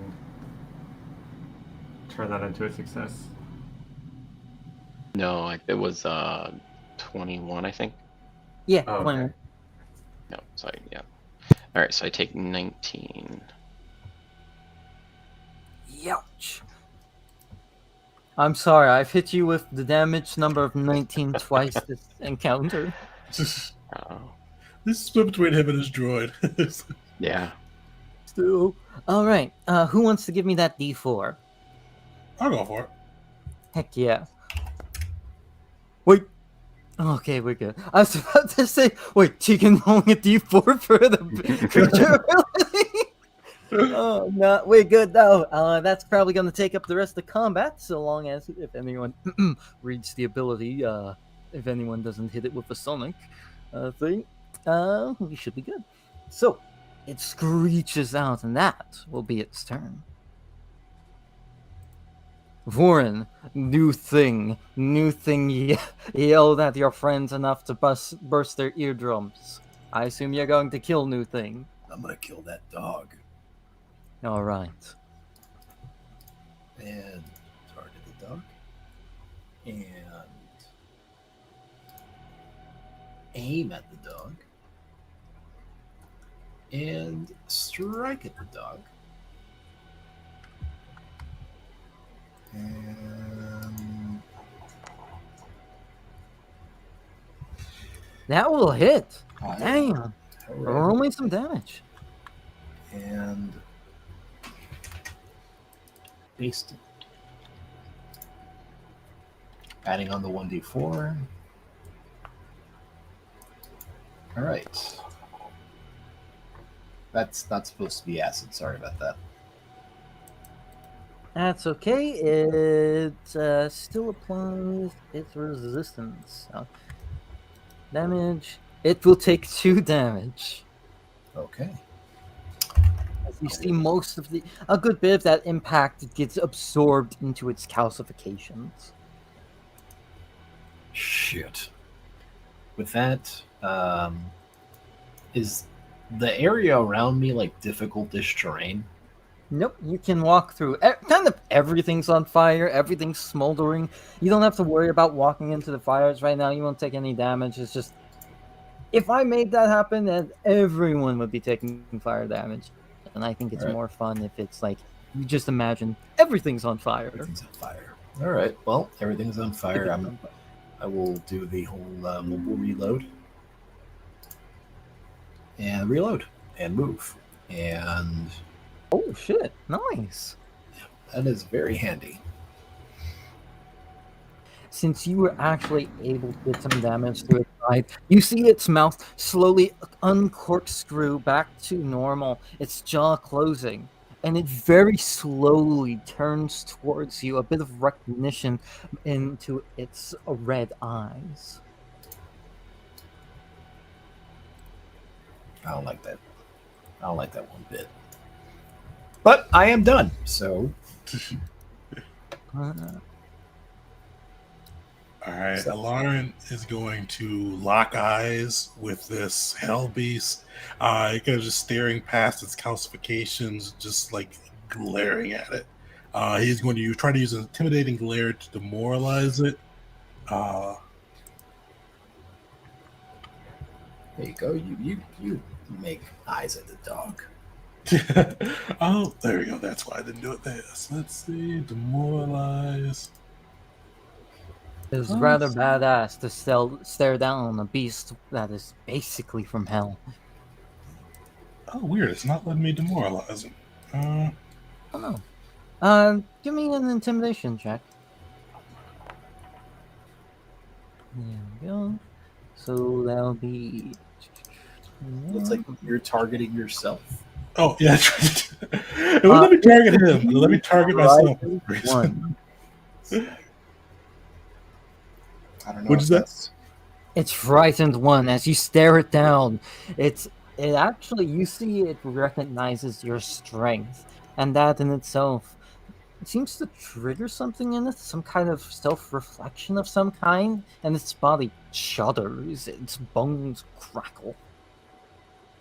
Perfect. You see, as he goes, Zayden, take him down. And they're going to act together. Zayden getting 2 actions, Alarin getting 1.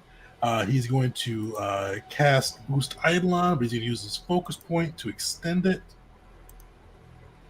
So he has to make a crafting check versus his basic or average level DC.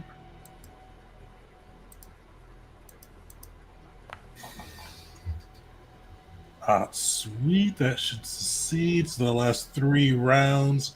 And then Zayden's going to use 1 action to move behind it. And then his last action to make a strike. Let me boost him up though.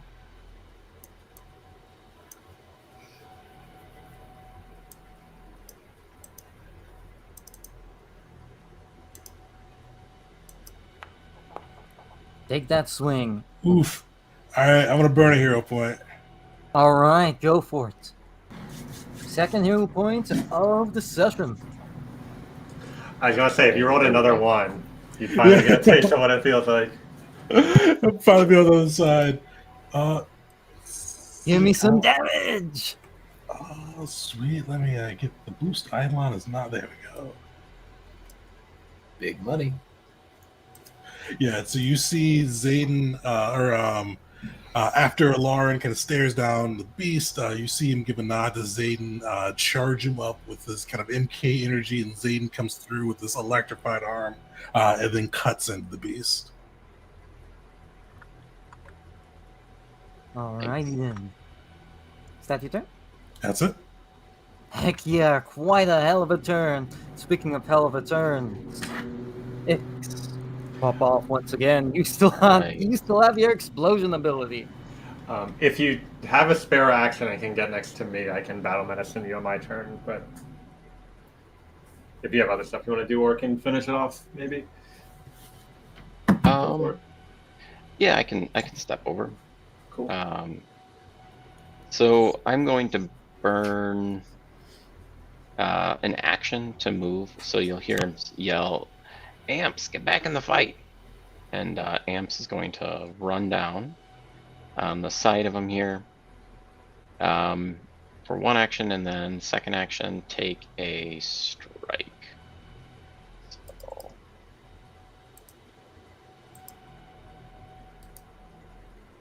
it'll just be a bludgeoning attack here.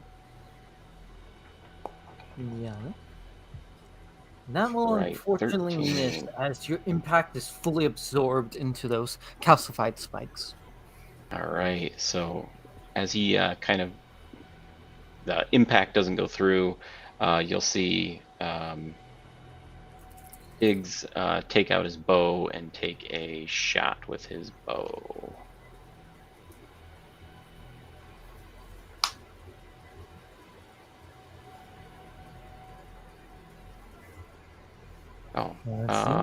I didn't do ammo.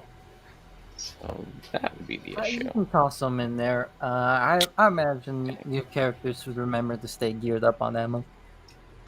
Yeah, right. Appreciate that. Let me find some arrows.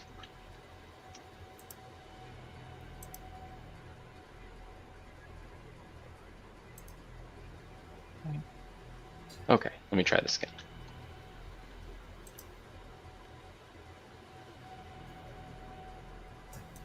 Check the actions tab.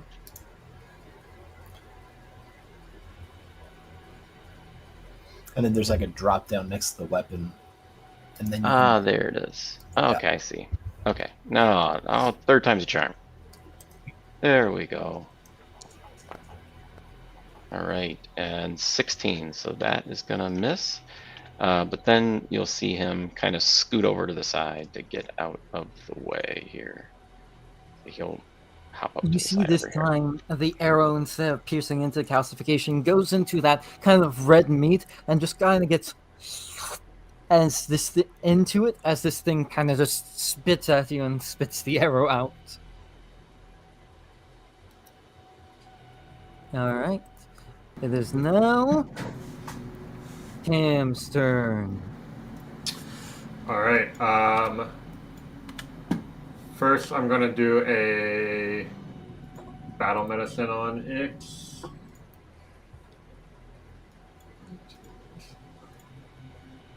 All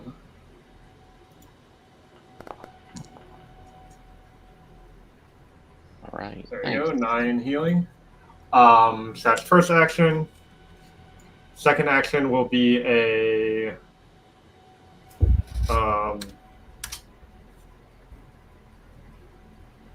another, what's it called? Psi Burst. So that's basic reflex save, and I'll do mental damage as a will save instead. Yeah, let me give that will save. And then third action, I'll be a glimpse weakness on. It will fail. All right, give me some damage. Okay.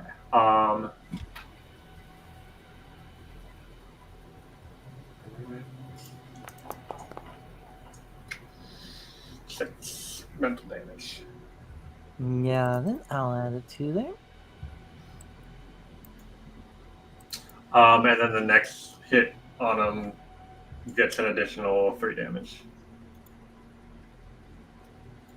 What do you mean? There we go. And I can just damage him again to get the precise. Nice. Wait, the glimpse weakness doesn't take effect now. It's 6 mental damage from the. No, it's so it had the full 6 mental damage. Oh, okay. Gotcha. Right, that's my turn. Heck yeah.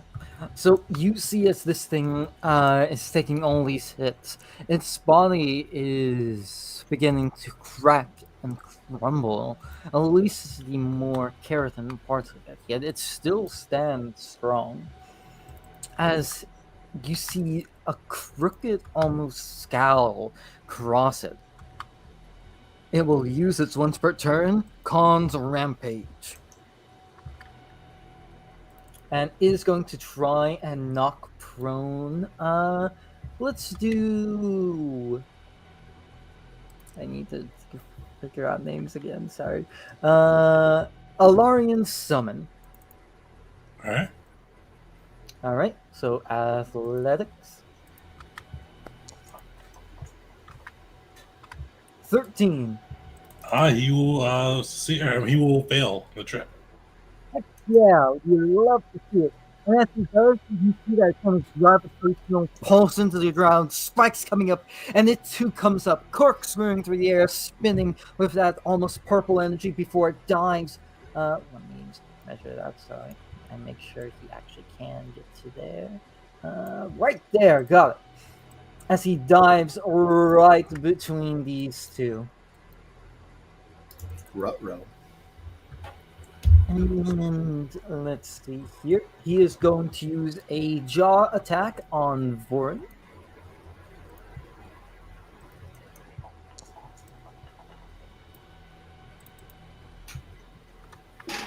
Oh! Shit. There's a 31 crit. It has to be more than 10, right? So, Yep. yeah, that'll do it. Oh, shit. So that'll be a crit.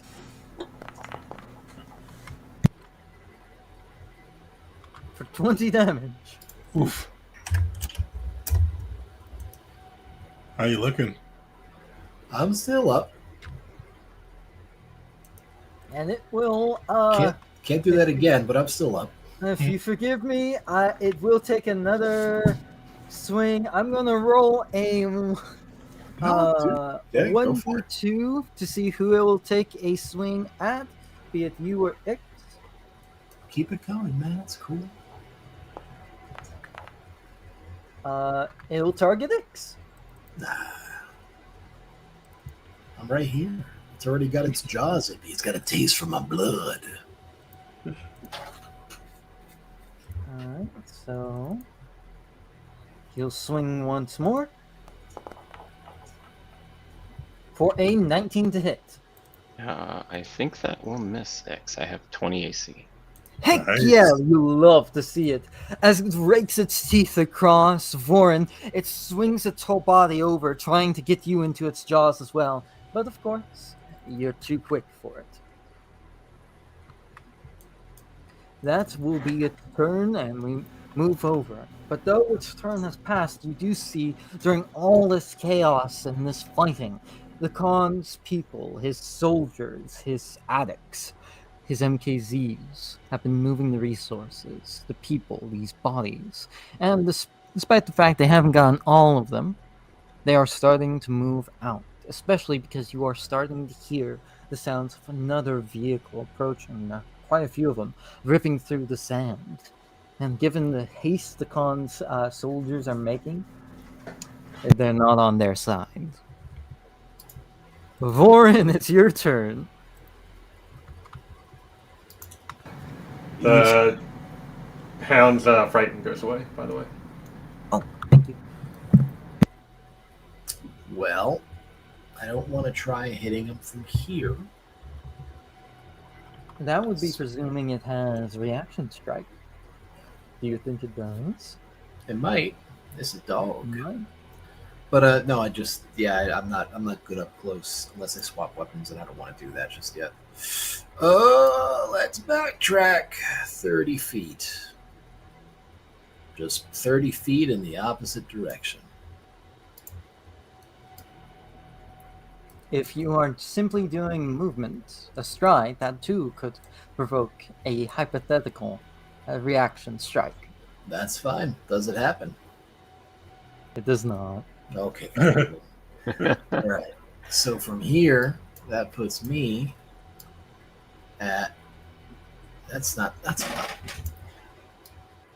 All right. So I wanted to get 30 feet away from it. So I was here. There. If I'm up one. Oh, because you got the volley thing. Yeah. So I'm trying to get a little further away. Well, Okay. Is that 30 feet? It's kind of hard because I can't tell what the score is. Oh. That's 30, yeah. That's 30, but then I would have my movement is 30 is 30 feet. So would that be right? Let's measure it out. That be where you are is 35 feet. All right. I'm out of the Right. volley thing. That's what I'm going for. So Oh I no, don't- if you go up one more, you'd still be 35 feet away. Okay, so let's do that. Heck Oh. yeah. And I'm going to try to aim. Yeah. And then I'm going to try to fire. And is that a +1 circumstance from the perceived weakness? Or was that was just for damage, not for the attack roll, right? With extra damage, guidance is to hit. Thank you. I'm All gonna right. say I love everyone's builds so far. They're really cool. Well, I gotta tweak mine a little bit. Thank you. Hopefully 25 does it. It is, Hopefully that will definitely hit. Yeah. It's And- all about the damage though, because it does have a decent bit of resistance. Oh, Alright. +3 from Glimpse Weakness. That will cover the resistance. All right, so is it just extra bludgeoning? All right, I'll do that. Let me check. I think that's precision. Off the top of my head. Once I find it, I'll post it again. Yeah, precision damage. All right.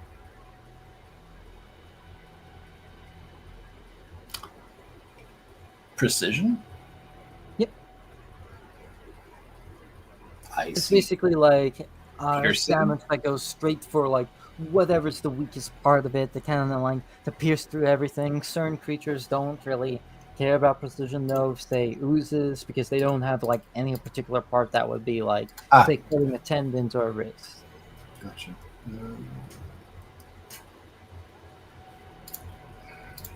So yeah, okay, rolling. Just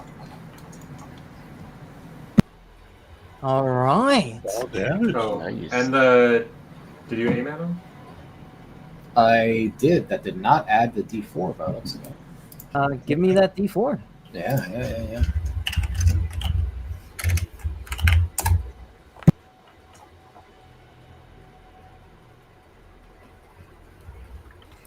With that, you see as you fire into it, its shell finally cracks and starts breaking off.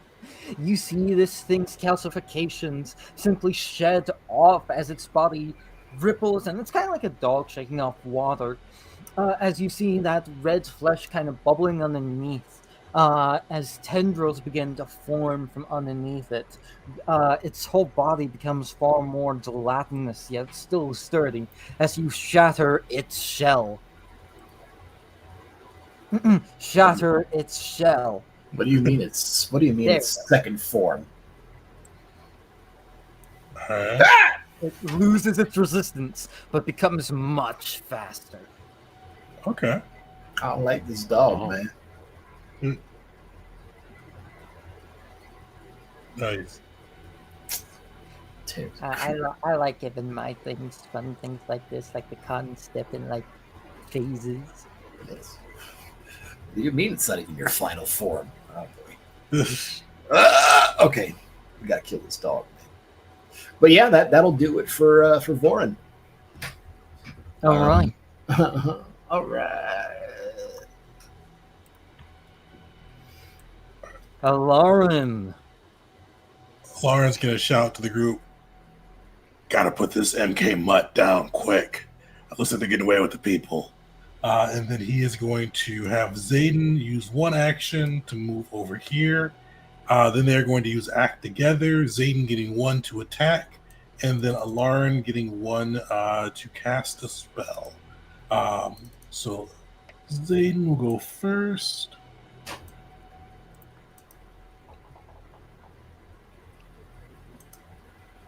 Oof. You miss, but the Alarin is, you see him kind of just charging up, and you see this roar of energy, kind of a leash as he casts Electric Arc. So give me a DC 19 reflex. You watch as the strike goes in, but it has gained so much speed. It's by twisting and twirling with that gravitational energy almost coming off of it like electricity, and new electricity as it's thrown in there. Let me add its circumstantial +2. Or status, rather. +2. There we go. It will barely fail! Yippee! Nice. Love to see it! Alright, roll that damage! As the electricity rakes across its body, you hear it attempt to howl. But that same kind of screech you heard from it before, nothing comes out. Just a mimicry of what should be making noise. Instead, it's just silence. Nice. And that's all three for him. Got it. On to the next. All Ix. right. So Ix gonna yell over to Amps, "What are you doing?" And then give him one action. He's gonna run down next to Ix, which should trigger my Goblin Scuttle. So an ally ends a move action next to me. Step, right? Yep. And so he will step back. And then, so for Amp's second action, I'm going to try to see if this works. I'm going to try to grab. Ooh. Which, that's just an athletics check? Is that how that works? Athletics against its fortitude? I was kidding about All petting right. the dog, man. This is That actually is a pretty good option right there. As you just saw, it got some speed to it. Holy shit! Nice. How do you grab this like fucking giant chunk of meat? So just to make this more thematic, because the last piece is gonna. So you see Amps like run in and reach out with his arm and just grab on, just getting whatever he can in his hand, as Ix just rolls away. And then for my last action, Amps is going to explode. Nice. All right, you love to see it. All right, so basic reflex of 19. I'm not really sure if the grab is going to help on this. I thought it might. Flavor-wise, it very much may. We'll see in just a second. Oh, it's actually failed! Holy shit!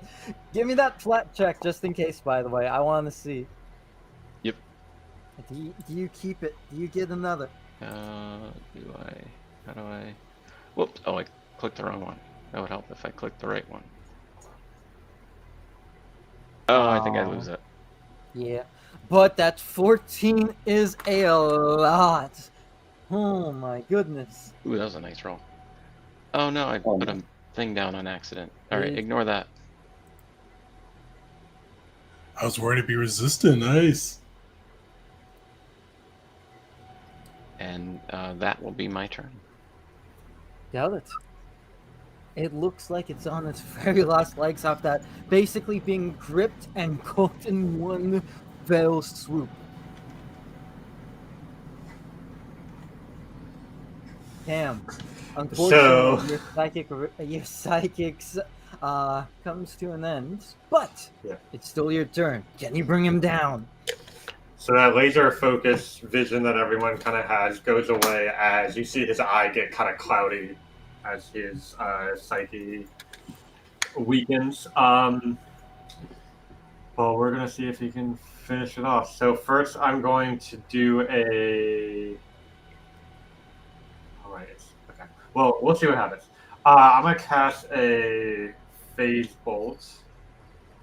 But first I got to do a flat check because I am stupefied. Yep, just gotta be a sit. Okay, do you still have your hero point? Can you use a hero point on a flat check? Yeah. I'm pretty sure you can. Yeah, fortune effect should be able to apply to him, I think. Yeah, go for it. I say go for it. I want to see. Hell yeah! Pop off. Phase bolt. Oh,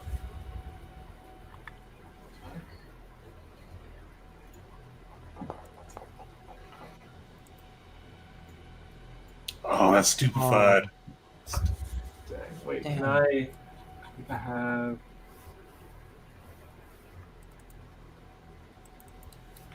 Hold on, I might be able to... Does he have off? Is it off guard for being grabbed? Is that? I don't know if that helps. Oh, you're right. Yeah, he's grabbed, so he's off guard. Oh shit! Okay. Okay, so if you have guidance, right, where you can add it as like a reaction, if it would make a hit. Yes, but I don't need to do that if the off guard makes a hit anyway. So You're going to need to do that to make it hit. The off guard makes it a possibility. I see. It says it says it's AC right there. That's not including the +2 from its shattering shell. Oh, okay. Oh, okay. Right. Let me just double check. You cast as a reaction when you're... No, the reaction is only on allies. Oh. Damn. Press back to your ally the next time.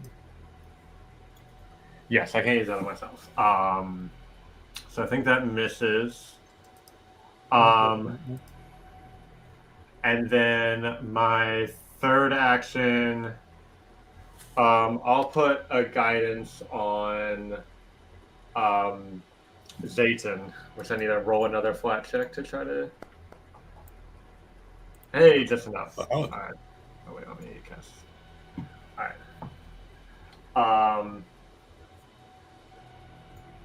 So Zayton has a guidance.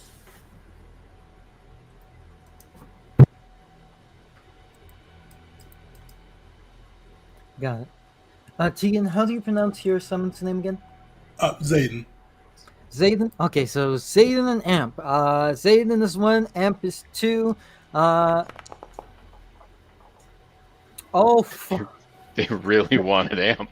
It wanted Amp. Okay, so I'm gonna roll this, and of course he's not gonna hit you while you're down because I don't want to murder you this early into the campaign. So it will swap over to Zayden if he downs you. So the first roll to hit. Hold on. Where's the off guard?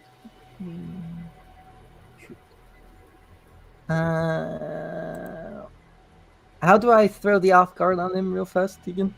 If you put like off guard in the compendium, you should be able to drag and drop it. Thank you. Throw that on him. Perfect. Again, Tegan, you are greatly appreciated. Oh yeah, no worries, man. All right. Oh, why isn't that? That's good.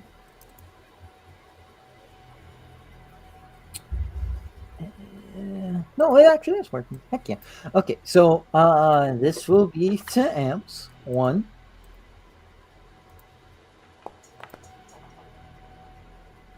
Oh, Ooh, that will crit. okay.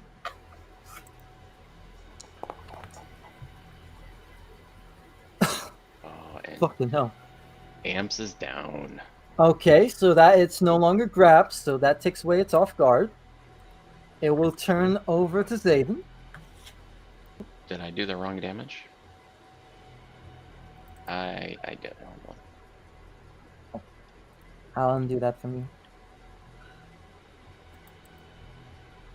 If you click amps, then click the apply damage. That should work. Yeah, I thought I did. Alright, so select amps. It's going down swinging. It's so if you've got like you go to like the box one on like the select tokens, and then if you click amps, it should be. And then you're targeting. Oh, I had him targeted. Yeah. Okay. All right, I'll try that one more time. There we go. Okay. I had the same issue earlier. It's weird not being the GM because the GM you can just like right click and target. Like I keep trying to do that, it's throwing me off. Okay. So, but yeah, I did that earlier. And this will be to Zayden. Oh, fuck. Oof, all right. Tegan, as a player, you can use the T for target. Oh, Hover over okay. and press T. That's even as a GM. Luckily, damage wasn't too bad there. You see as like the metal rins on Zayden, you see blood start to leak out of Alarin's nose. And They share HP. They share. it will not stop. It is going down swinging. It's going to use that third attack. Likely to miss, but we'll see. 14. Misses? That won't hit Zayden. Heck yeah. All right. So with that, we move on. Vorin, put the dog down. Call me the Humane Society because that's exactly what I'm going to do. That's terrible. I'm sorry. Oh. All right. Aim. Attack potency. Yeah, I think so. All right. Rolling. That will miss, unfortunately. All right. I noticed it. Where is it? There we go. Hell yeah. Okay, so how do the exploits work? Exploit and enhanced exploit. I have no idea. Yeah, post that. I haven't read that. Okay. I will also say you guys want to kill it this round because next round it gets its breath back. Shh. Don't jinx us. Yeah. Oh, you ignore the volley trade of guns. So you either get one of the following operative feats as a bonus feat. Keep But them I in don't know. sight. I don't know what enhanced exploit is. Is that something that's just I get it? You probably don't have that yet. You get it at level 9. Yeah. Ah, not too bad. All right. Ah, okay. So you don't have to worry about volley though. That's nice to know. Yeah. Which is weird, but I'll take it. So, how far away is this guy? Screw it. I'm going to try to take down that dog. He's already taken down some of my team here, and I don't like that. So, I'm going to drop, and then draw. wait. That'll Think of be it. your last action, Yeah. unfortunately. That's fine. Okay. No, I know the feeling though of wanting to do like the quick draw after you run out of ammunition. I got a character in Tegan's game on Thursday that does that a lot. I realized that I cannot do what is it, the hair trigger. With Oh, that makes because- sense why he did it. So you're waiting for him to move or something so you can get that hair trigger off. Okay. Yeah. Because I can't do it with the rifle. I read a little bit like, oh, that, yeah, okay, never mind. I can't use the big gun for reactions. So All right, Vorn, your shot goes into the flesh and just goes out the other side. It's still living though, so it probably didn't hit anything vital. Lauren, can you kill it? Hoping so. So he's gonna have Zayden use the regular action to make a strike at the creature. So you see the electric arm kind of come up and start crashing down. Nice. All right. Oh, Shit. does it still crit with the +2 bonus? It's off guard. You do have anyway. a guidance, though. Oh, true. All right. So its AC right now is 20 because it's no longer off guard. I don't know why it says it's 16. Oh, one second. Oh. Yeah, so even the +1 Right, will hit. still make it a crit, but it'll still be a hit Yeah. at least. Yeah, kill it. Oh, kill it? It's at 1. Nice. So you see Lauren give the command to Zayden, like he's bleeding after that last strike, and you see the droid come up like this shocking arm just grasps hold of the beast's face, breaking off some of its calcifications and just pumping electricity through it until the beast goes slack. As its body goes limp, you see that those fleshy tendrils that had been forming kind of wither and turn to stone and dust. Its body kind of curls, and as its jaws kind of like peel open as it just contracts, you see almost this like human skull. Deep within it, kind of where the flesh is, slowly turn to stone and crack inwards as well, as it kind of implodes on itself. And with that, you hear almost a chuckle from the Khan within your very being, a bit of pride from him, and it fills you and it almost becomes your own, just that off-handed thought from him, even from this far away. And as you see his men beginning to just take off, unfortunately, they can't have your full attention, because you see on the offset, the horizon, actually not even on the horizon, barreling in at fast speeds. You see the isolationists, the Doobots, in their war vehicles. While yours was akin to a carrier, they are small war platforms. Their treads built for going over dirt and sand. Varieties of guns mounted on them, salvaged, put together. And you see, sitting atop one of these, looking out to this burning mine, arms crossed, is Mars, a machine that is covered in Mantharu. These Mantharu are not bubbling or maddened like the ones used by these MKZs. Instead, it is neatly and cleanly, almost like assimilated into this machine. It's almost to the point where you can see the machine as a skeleton through see-through flesh. And it is this brand of unity. Yet, it is still a machine of war nonetheless. And as these war rigs begin to surround you, you see that they unleash foam upon the fire, trying to control it. Those who are clearly still breathing, that were given up by the MKZs, they begin to try and pick them up carefully, calmly, with machine precision.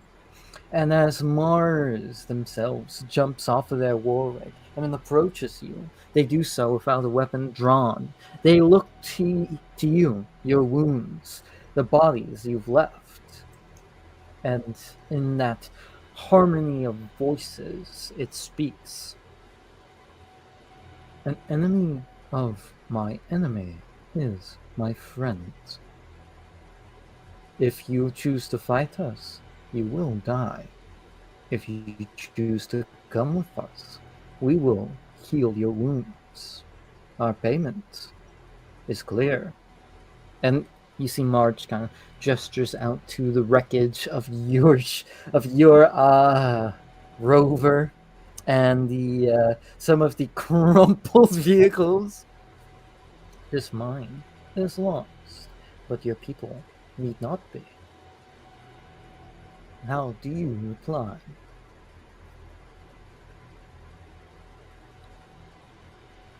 Don't know if we have authority to give you the mine, but at least I won't fight you here. Better for us to get the people back. Yes. We will take you to our home. Not our home of homes, but our minor home. Then we shall heal you and return you to your cities. Once we approach, we will use you. We will use you for your authority, so we can leave without being fired upon. If we are fired upon, we shall fire back in our retreat.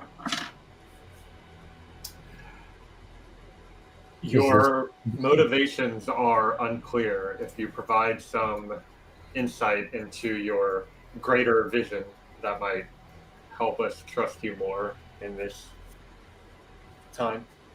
This plan of action was not my own.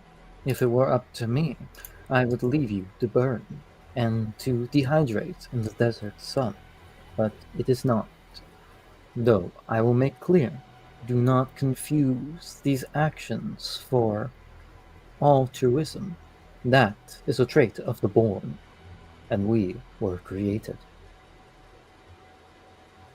Who's calling the shots then? I will take you to him. Come with. We are wasting fuel by idling. And you see Mars turn around, but even so, those Mantaru eyes embedded into their armor kind of still follow you. Quite literally, eyes in the back of their head, as Mars marches back to their own war rig. You see, again, these two bots, a lot of them aren't in great shape. They're kind of almost in a similar state as y'all's owns robots, of like a lot of scrap, a lot of pieces kind of salvaged and repaired. And you see some of them actually coming over and offering parts to your own machines, kind of not regarding you at all. But that does actually include Cam. Some of them are like some of their Mantaru are trying to offer you some things, while others look to the Mantaru on the ground. A few of them bring up the Mantaru, these maddened things that have died with their subjugators, and gently press them upon their foreheads for a time before laying them back. So Ix is gonna first go up to, and I'm gonna do this mechanic because I just want to see how it works. But I'm gonna try to get amps back up, and so I will do quick repair or hazardous repair here. Heck yeah. Oh, I believe that unfortunately has the unstable trait. Oh, and since I failed the explode. Yeah. Okay, never mind. All right. I see. Okay, I don't have a repair kit anyways. Okay, yeah, so I'm gonna go over and I'm gonna try to get amps back up, and I'm just gonna be like, yes, yeah, I'll come with you. Just let me get my friend back up on his feet real quick.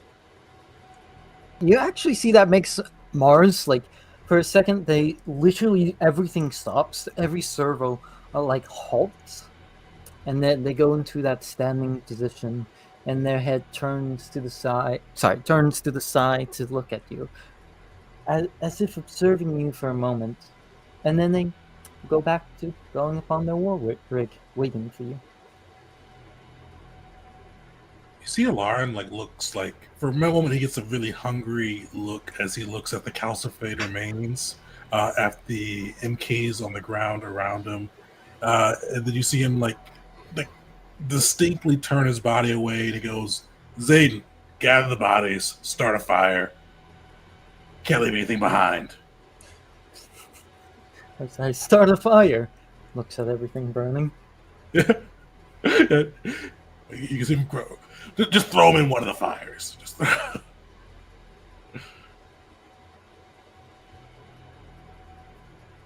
Does anyone do anything else before joining on to the war rigs and hopefully getting healed by the bots who have shown up out of the blue at a different mine than they were projected to? Vorin will walk towards the war rigs and mostly mutter to himself. Beats the hell out of walking. Pick up one of the, I guess, crumbled bits of calcified remains and kind of waggle it a little at the. I don't want to mispronounce it. Oh, Alarin. Alarin. And you can't see it, but his eyebrows are. Before chuckling a bit to himself and throwing it in the fire. It does pop and burst a little bit when you do. Yeah. You see Alarin, you see him for a moment, he glares at you, but he actually activates his telepathy module, and you hear him speak in your head, and he goes, low blow. Keep the smart mouth ready, though. We may have to shoot our way out of here. Yeah. Still, beats walking. And with that, he will lounge as comfortably as he can with his wounds. I don't remember if you mentioned this before, but do I know if any of the Mintharu with the isolationists are sentient? All of them are sentient. Okay, I'll float up to the nearest one and just start asking some questions about what is it like working with the isolationists? How do they treat you? What are your goals? Not the isolation. What is this particular Mintharu's goals and purposes for continuing to work with them? So if one of the first things you find out is they don't call themselves the isolationists. They call them the Legion of Planetary Systems. And it talks about purpose and trying to find purpose, and it sounds confused and almost a bit upset at that. Yet at the same time, it seems elated by the fact that it has the opportunity to be upset. It also talks a lot about this sharing of all, this communalism that they have amongst the Legion of Systems. Does this community stretch to other planets? Or is that not what you mean by systems? Each leader is marked by a name. They once believed, humans, that each celestial body was a god, so they named themselves after them. We are a few. Our reach is this system of Boreal, and no further. We fled the last. We hope to find home here amongst the salvage. These mines will be our reclamation.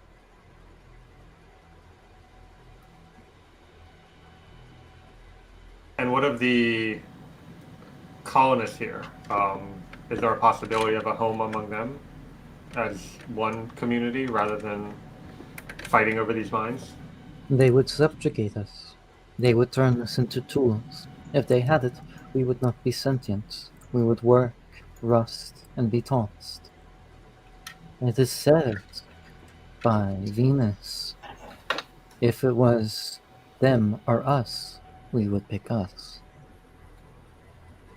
I'm not sure I understand the difference between what you just described and what you're doing here already. This action is confusing, yet there is strategy to it. Not making enemies out of everyone, perhaps, or maybe it is subterfuge of a kind. I do not question Venus. He does not warrant it. He is a trustworthy one, worthy of my trust. What's the difference between being conscious and obeying without question? It seems like you've simply traded your obedience Because this away as soon as you is not receive it. force.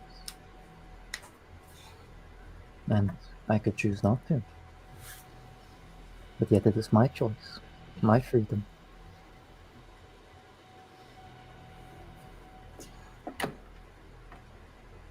This information has been recorded. This conversation has been recorded.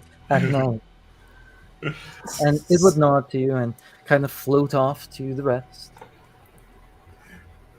Horan would kind of like see who's paying attention to him, and if anybody's looking his way, he would make a gesture that maybe some of you guys would recognize.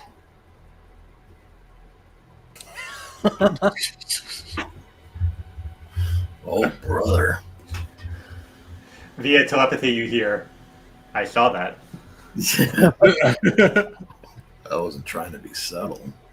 These guys are nuts. Is there any last thing before joining with the war group? I hope this cult has good food. Before actually burning the big guy, I will see if there's anything like, or have Zayden check, see if there's anything in his pockets. Heck, can't get too close, huh? Okay, so you would find, first of all, he had some personal effects. He actually had a wallet. Of course, it's completely empty. He broke as hell. He had at one point a membership to some kind of like food club over in one of the colonies, showing at one point he was actually a colonist here at Boreal. Furthermore, on further just seeing what he has, you see some magazines, some letters, some personal effects. His name was Robert. He had no family. But what he did have was, just looking over it, probably some major depression. I mean, Just looking at what he had, the things, just no one carries string cheese in their pocket and is all right. I think it's real melted too now, like with all the fire. He's the kind of guy to carry like boiled eggs in his pocket so he can just like keep himself sustained and nothing else, just to make sure he doesn't drop. man, I like boiled eggs. Sorry, that one felt very real. You're fine. You're I fine. apologize. You're No, I good, realize man. that's a very that's like uber specific. Like I don't walk around with them in my pocket, but they're not a bad to-go snack, man. I always have string cheese on me. I don't know. But yeah, this definitely seems to have been like someone who lived here, someone who was not in a good place, not really funded, and you can see kind of how he might have fallen into this. Amongst the personal effects of the other people, kind of a similar story. You not all of them carry identifications, but enough to kind of tell where they were. After kind of Zayden brings Alarn kind of these personal effects and some of the things, you do hear Alarn very quietly say, "May you find peace." And then kind of goes to board the vehicle. He's peace now. I I told you, Edgelord, let's go. As does everyone board? I do. All right. As you do, first thing you notice, the inside is painted like murals. Basically like finger painting, and there's a lot of like personal effects in here, like these little pieces of jewelry made out of scrap and old circuit boards that don't really work anymore. And you can tell because you're entering Mars's war rig itself. Firstly, a lot of guards, some of which themselves are also bonded to Mentaru. So you can't really take any of this, but this doesn't seem like the kind of thing that Mars would make at all, and likely was gifted to them. And as you go through, as you are sat down in these very uncomfortable seats, that kind of have your legs raised a bit too far, your back pressed a bit too far forward, you are carried out of this burning wreckage of a mine. And that, for now, is where we'll end off. Nice, man. Exactly at 9. Yeah, and while we're still live, I'd like to go over a little thing I do for my games. At the end, I want to go over the good, the bad, and the party. With each person going over something they liked, something they didn't, or just a criticism in general, and their thoughts on the party. Are we all good to do that? Definitely, man. All right, we'll go from top down from my view. So Tegan, you're first. All right. Yeah, it was fun getting to meet all the different PCs and kind of seeing how they'll come together. We got some fun flavor with this group, I think. I'll say one of my fun things too. It's fun being a player on this one as well. Getting to use this summoner build, which I like, kind of have multi different actions with the act together thing. I may do a couple tweaks to it, but overall I'm pretty happy with it. I picked like a lot of fire spells. Like, yeah, fire seems fun. But I'm like, I over specialized in fire. I realized this is the hell. Burning of Boreal definitely ignited something in you. Oh yeah, I don't really have any negatives. I'd say the biggest for me is like realizing how many Foundry things I thought were just like there were GM specific. So like I was like the first time I was talking, like, I kept right clicking. Why can't I just target this the way I usually do? But outside of that, nothing too crazy. Heck yeah! Oh, and the party. What was the party one again? Oh, just kind of about like the party. So the party one, it can be something general about the party that you liked, or like you said, you enjoyed the crew, or it could be something specific to a specific moment, to a person you want to compliment, something like that. Yeah, I'm pretty stoked with this party. I'm looking forward to just getting more time to kind of build and see kind of how the different personalities interact. This like we got a pretty diverse crew on that one, so it's kind of cool to see how we go through, especially since I think we'll be negotiating with the Dubots next session. So it'd be interesting to see this crew do negotiation. I think. Vorn in particular. Not me. Depending on how y'all take it, if you want to just ravage the Dubots, try and blast your way through, that can be a possibility. Or of course talking with them. To tell y'all right now, my score in diplomacy is a big fat 0. I went a very different direction with this feller. I've got decent diplomacy, but a large expected intimidation for his charisma. In all fairness, you've never built a character with diplomacy, and you're always the face. So. The last one was like with that in mind. Oh yeah, that one actually you had a little. Yeah. But I'm happy to take a step back and just be a jerk. Well, despite appearances, this giant floating eyeball is quite persuasive. So I just imagine like it's captivating. Like when you talk to it, it's just you're drawn in. You see the galaxy and you want to be a part of it, man. Oh, speaking of, at Kimball, your turn. The good, the bad, and the party. The good, man. I'm enjoying the diversity of enemies we're coming across so far. That's been a lot of fucking fun. That dog, man. What the hell with that dog? We definitely have a very diverse crew, and I love that. You guys have a much better grasp of the game than I do. and it's amazing to see the system shine through you guys because I'm gonna sit back here and bagoo. So by all means, as Berber said, go off. Bad. I know we're on a bit of a time constraint. I would want to see this stuff breathe more because I love the interaction between the crew, and I wanted to just I want to get into more of that. I mean, I want to know more about how they got. I mean, I guess we will with time, right? That's what I'm going to do time. But like, I want to see how they deal with each other. I would love to have had like a in the day of, but I get it for narrative sake. You want to pick up and go 100%. But it's like, man, I want to see a Wednesday for these guys. I want to see their day-to-day bullshit. I want to see like, oh, it's fucking James again, going in a shitty little hot rod, being a dick. Oh, it's his fucking dad again, this fucking guy. Oh my god, one of these days I'm gonna sneak into his house and just murder his family. Just the back and forth between these guys. Lucky for you, that is part of the plan. Hell yeah! All right, let's go. Look at that. You put it into the universe and you get what you want. And man, no, as I said before, but for the party, just watching you're different. Your guys shine in different ways, man. Like, I'm so glad we have so many frontliners because Warren ain't one of them. I'll tell you that right now.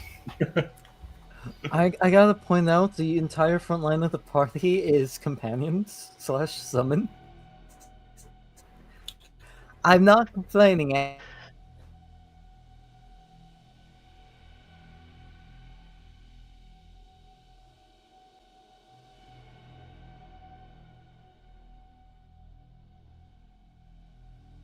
All Got a deeper perspective. It is funny that the tag-alongs essentially are all right.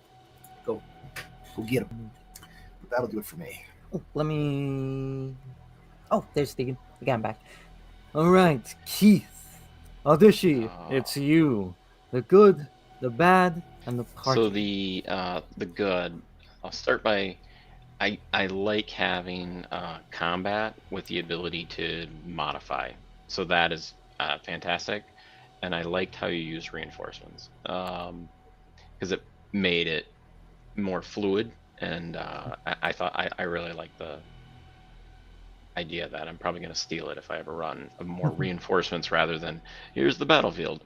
So that was great. It would have been the thing is if I did it like all together, it would have been like an extreme encounter, and I did not want to hit you with that right way. It's more of like you guys deal with the chumps, and then you get to see some of their big guns come out.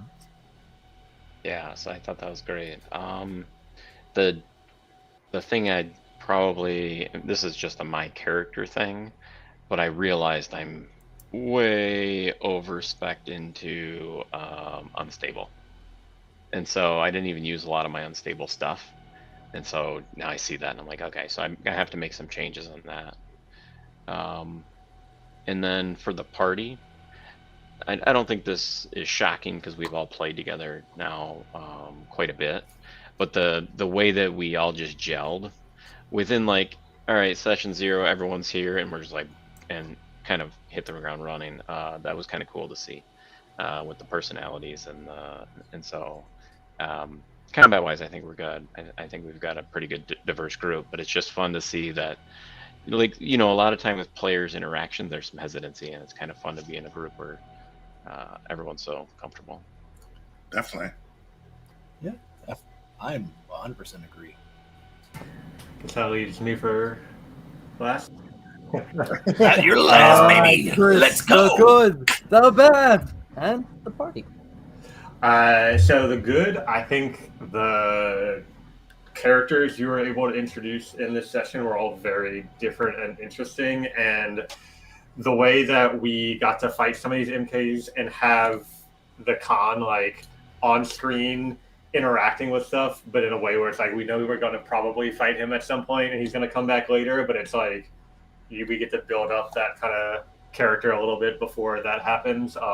That's something I struggle a lot with as the DM when I'm writing stories. It's like, how do I make the players see my villains, but not just have it be the fight, they kill the villain and then move on or whatever. So that's cool to see that. Like from session 1, we kind of see them and how they're interacting. The bad is I now understand Ryan's complaints about the psychic and how much stupefied hurts. So I may need to think about some adjustments to give other options when I'm in that state after my unleashed psyche, or maybe delay unleashing the psyche if I mean, in this case, I didn't know. It would have been great if there were no reinforcements. But if there's a fight where I'm expecting it to go like more than 5 rounds, maybe I don't unleash psyche right away. And just depending on like what usage I'm going to get out of it versus other stuff. But it was pretty fun to just like go kind of Nova for those 2 turns, and I have some other tricks up my sleeve depending on the circumstances when that happens. And then for the party, I think it's really cool how well our party seems to fit in. Like the story has a lot of robots and Zero, and like already I feel like we all have some sort of connection to one or both of the 2 kind of factions that have presented themselves in a cool way. And I'm excited to like explore that more. And it's been fun being able to like, oh, these are how the Isolationist treats their Mintharu. These are how the Cons group treats their Mintharu. And it's like different, and my character can have opinions on those things. And I'm looking forward to more development in that area. And there we go. And then there's I for the good and bad departed. Okay, the good. Oh, I'm in the DM seat. I'm DMing for you. Yippee, yippee! I'm glad to be here. The bad. I actually don't have one for myself this time. I'm gonna pat myself on the back, toot my own horn. I had everything prepared, everything written down. It all went according to plan. And we got some really cool moments from it too. So yippee! And the party I'm gonna go through one by one. First of all, Tegan, you dropped some badass lines this session, and it actually made me consider, should I give them all another hero point? I decided against it because I didn't want you to overstop the combat encounter, but still, damn cool. And Kimball, I love your character now. He interacts with everyone. Yes, the edgelord, but you know, sometimes you need one here. Sometimes you need someone to kind of be the foil, the friendly rival, or not so friendly. Ix, I love your build. I love your build. And also the introduction of goblins in here, and your robot just being fucking badass, just exploding all the time. Just grab, explode. The fact that those both worked, that's just the dice doing what it does. Yep. And of course, Chris. Obviously, great roleplay from you. Love to see a psychic. Stupefy is rough, but I do quite love Cam, and like this has been recorded, and just hovering over people's shoulders, watching it all for the record. This is being recorded. I love it. One thing I was kind of thinking of is like whenever he's either like talking to somebody or like observing something, he kind of like that thing, he like moves around but like focus on that thing the way like a movie camera might, where it like stays focused but like changes the angle or whatever. Yeah, slow pan. Exactly. And then like an overhead shot. No, I love all y'all's characters. I love playing with y'all. Y'all are so greatly appreciated. Thank you for allowing me to DM for you, and I'm looking forward to this campaign. This is session 1. We got 10 to 11 more to go. Oh, I plan on giving you highs, lows, thrills, trauma, and quite the story to tell. Looking forward to every. It's gonna be fun. Definitely, man. Yeah. Thanks for running the game. Fun one. All right, and I think that's all. Time to go offline. Perfect. Well, everybody join us next session for episode 2 of The Burning of Boreal, and see more of the crew. See y'all next time.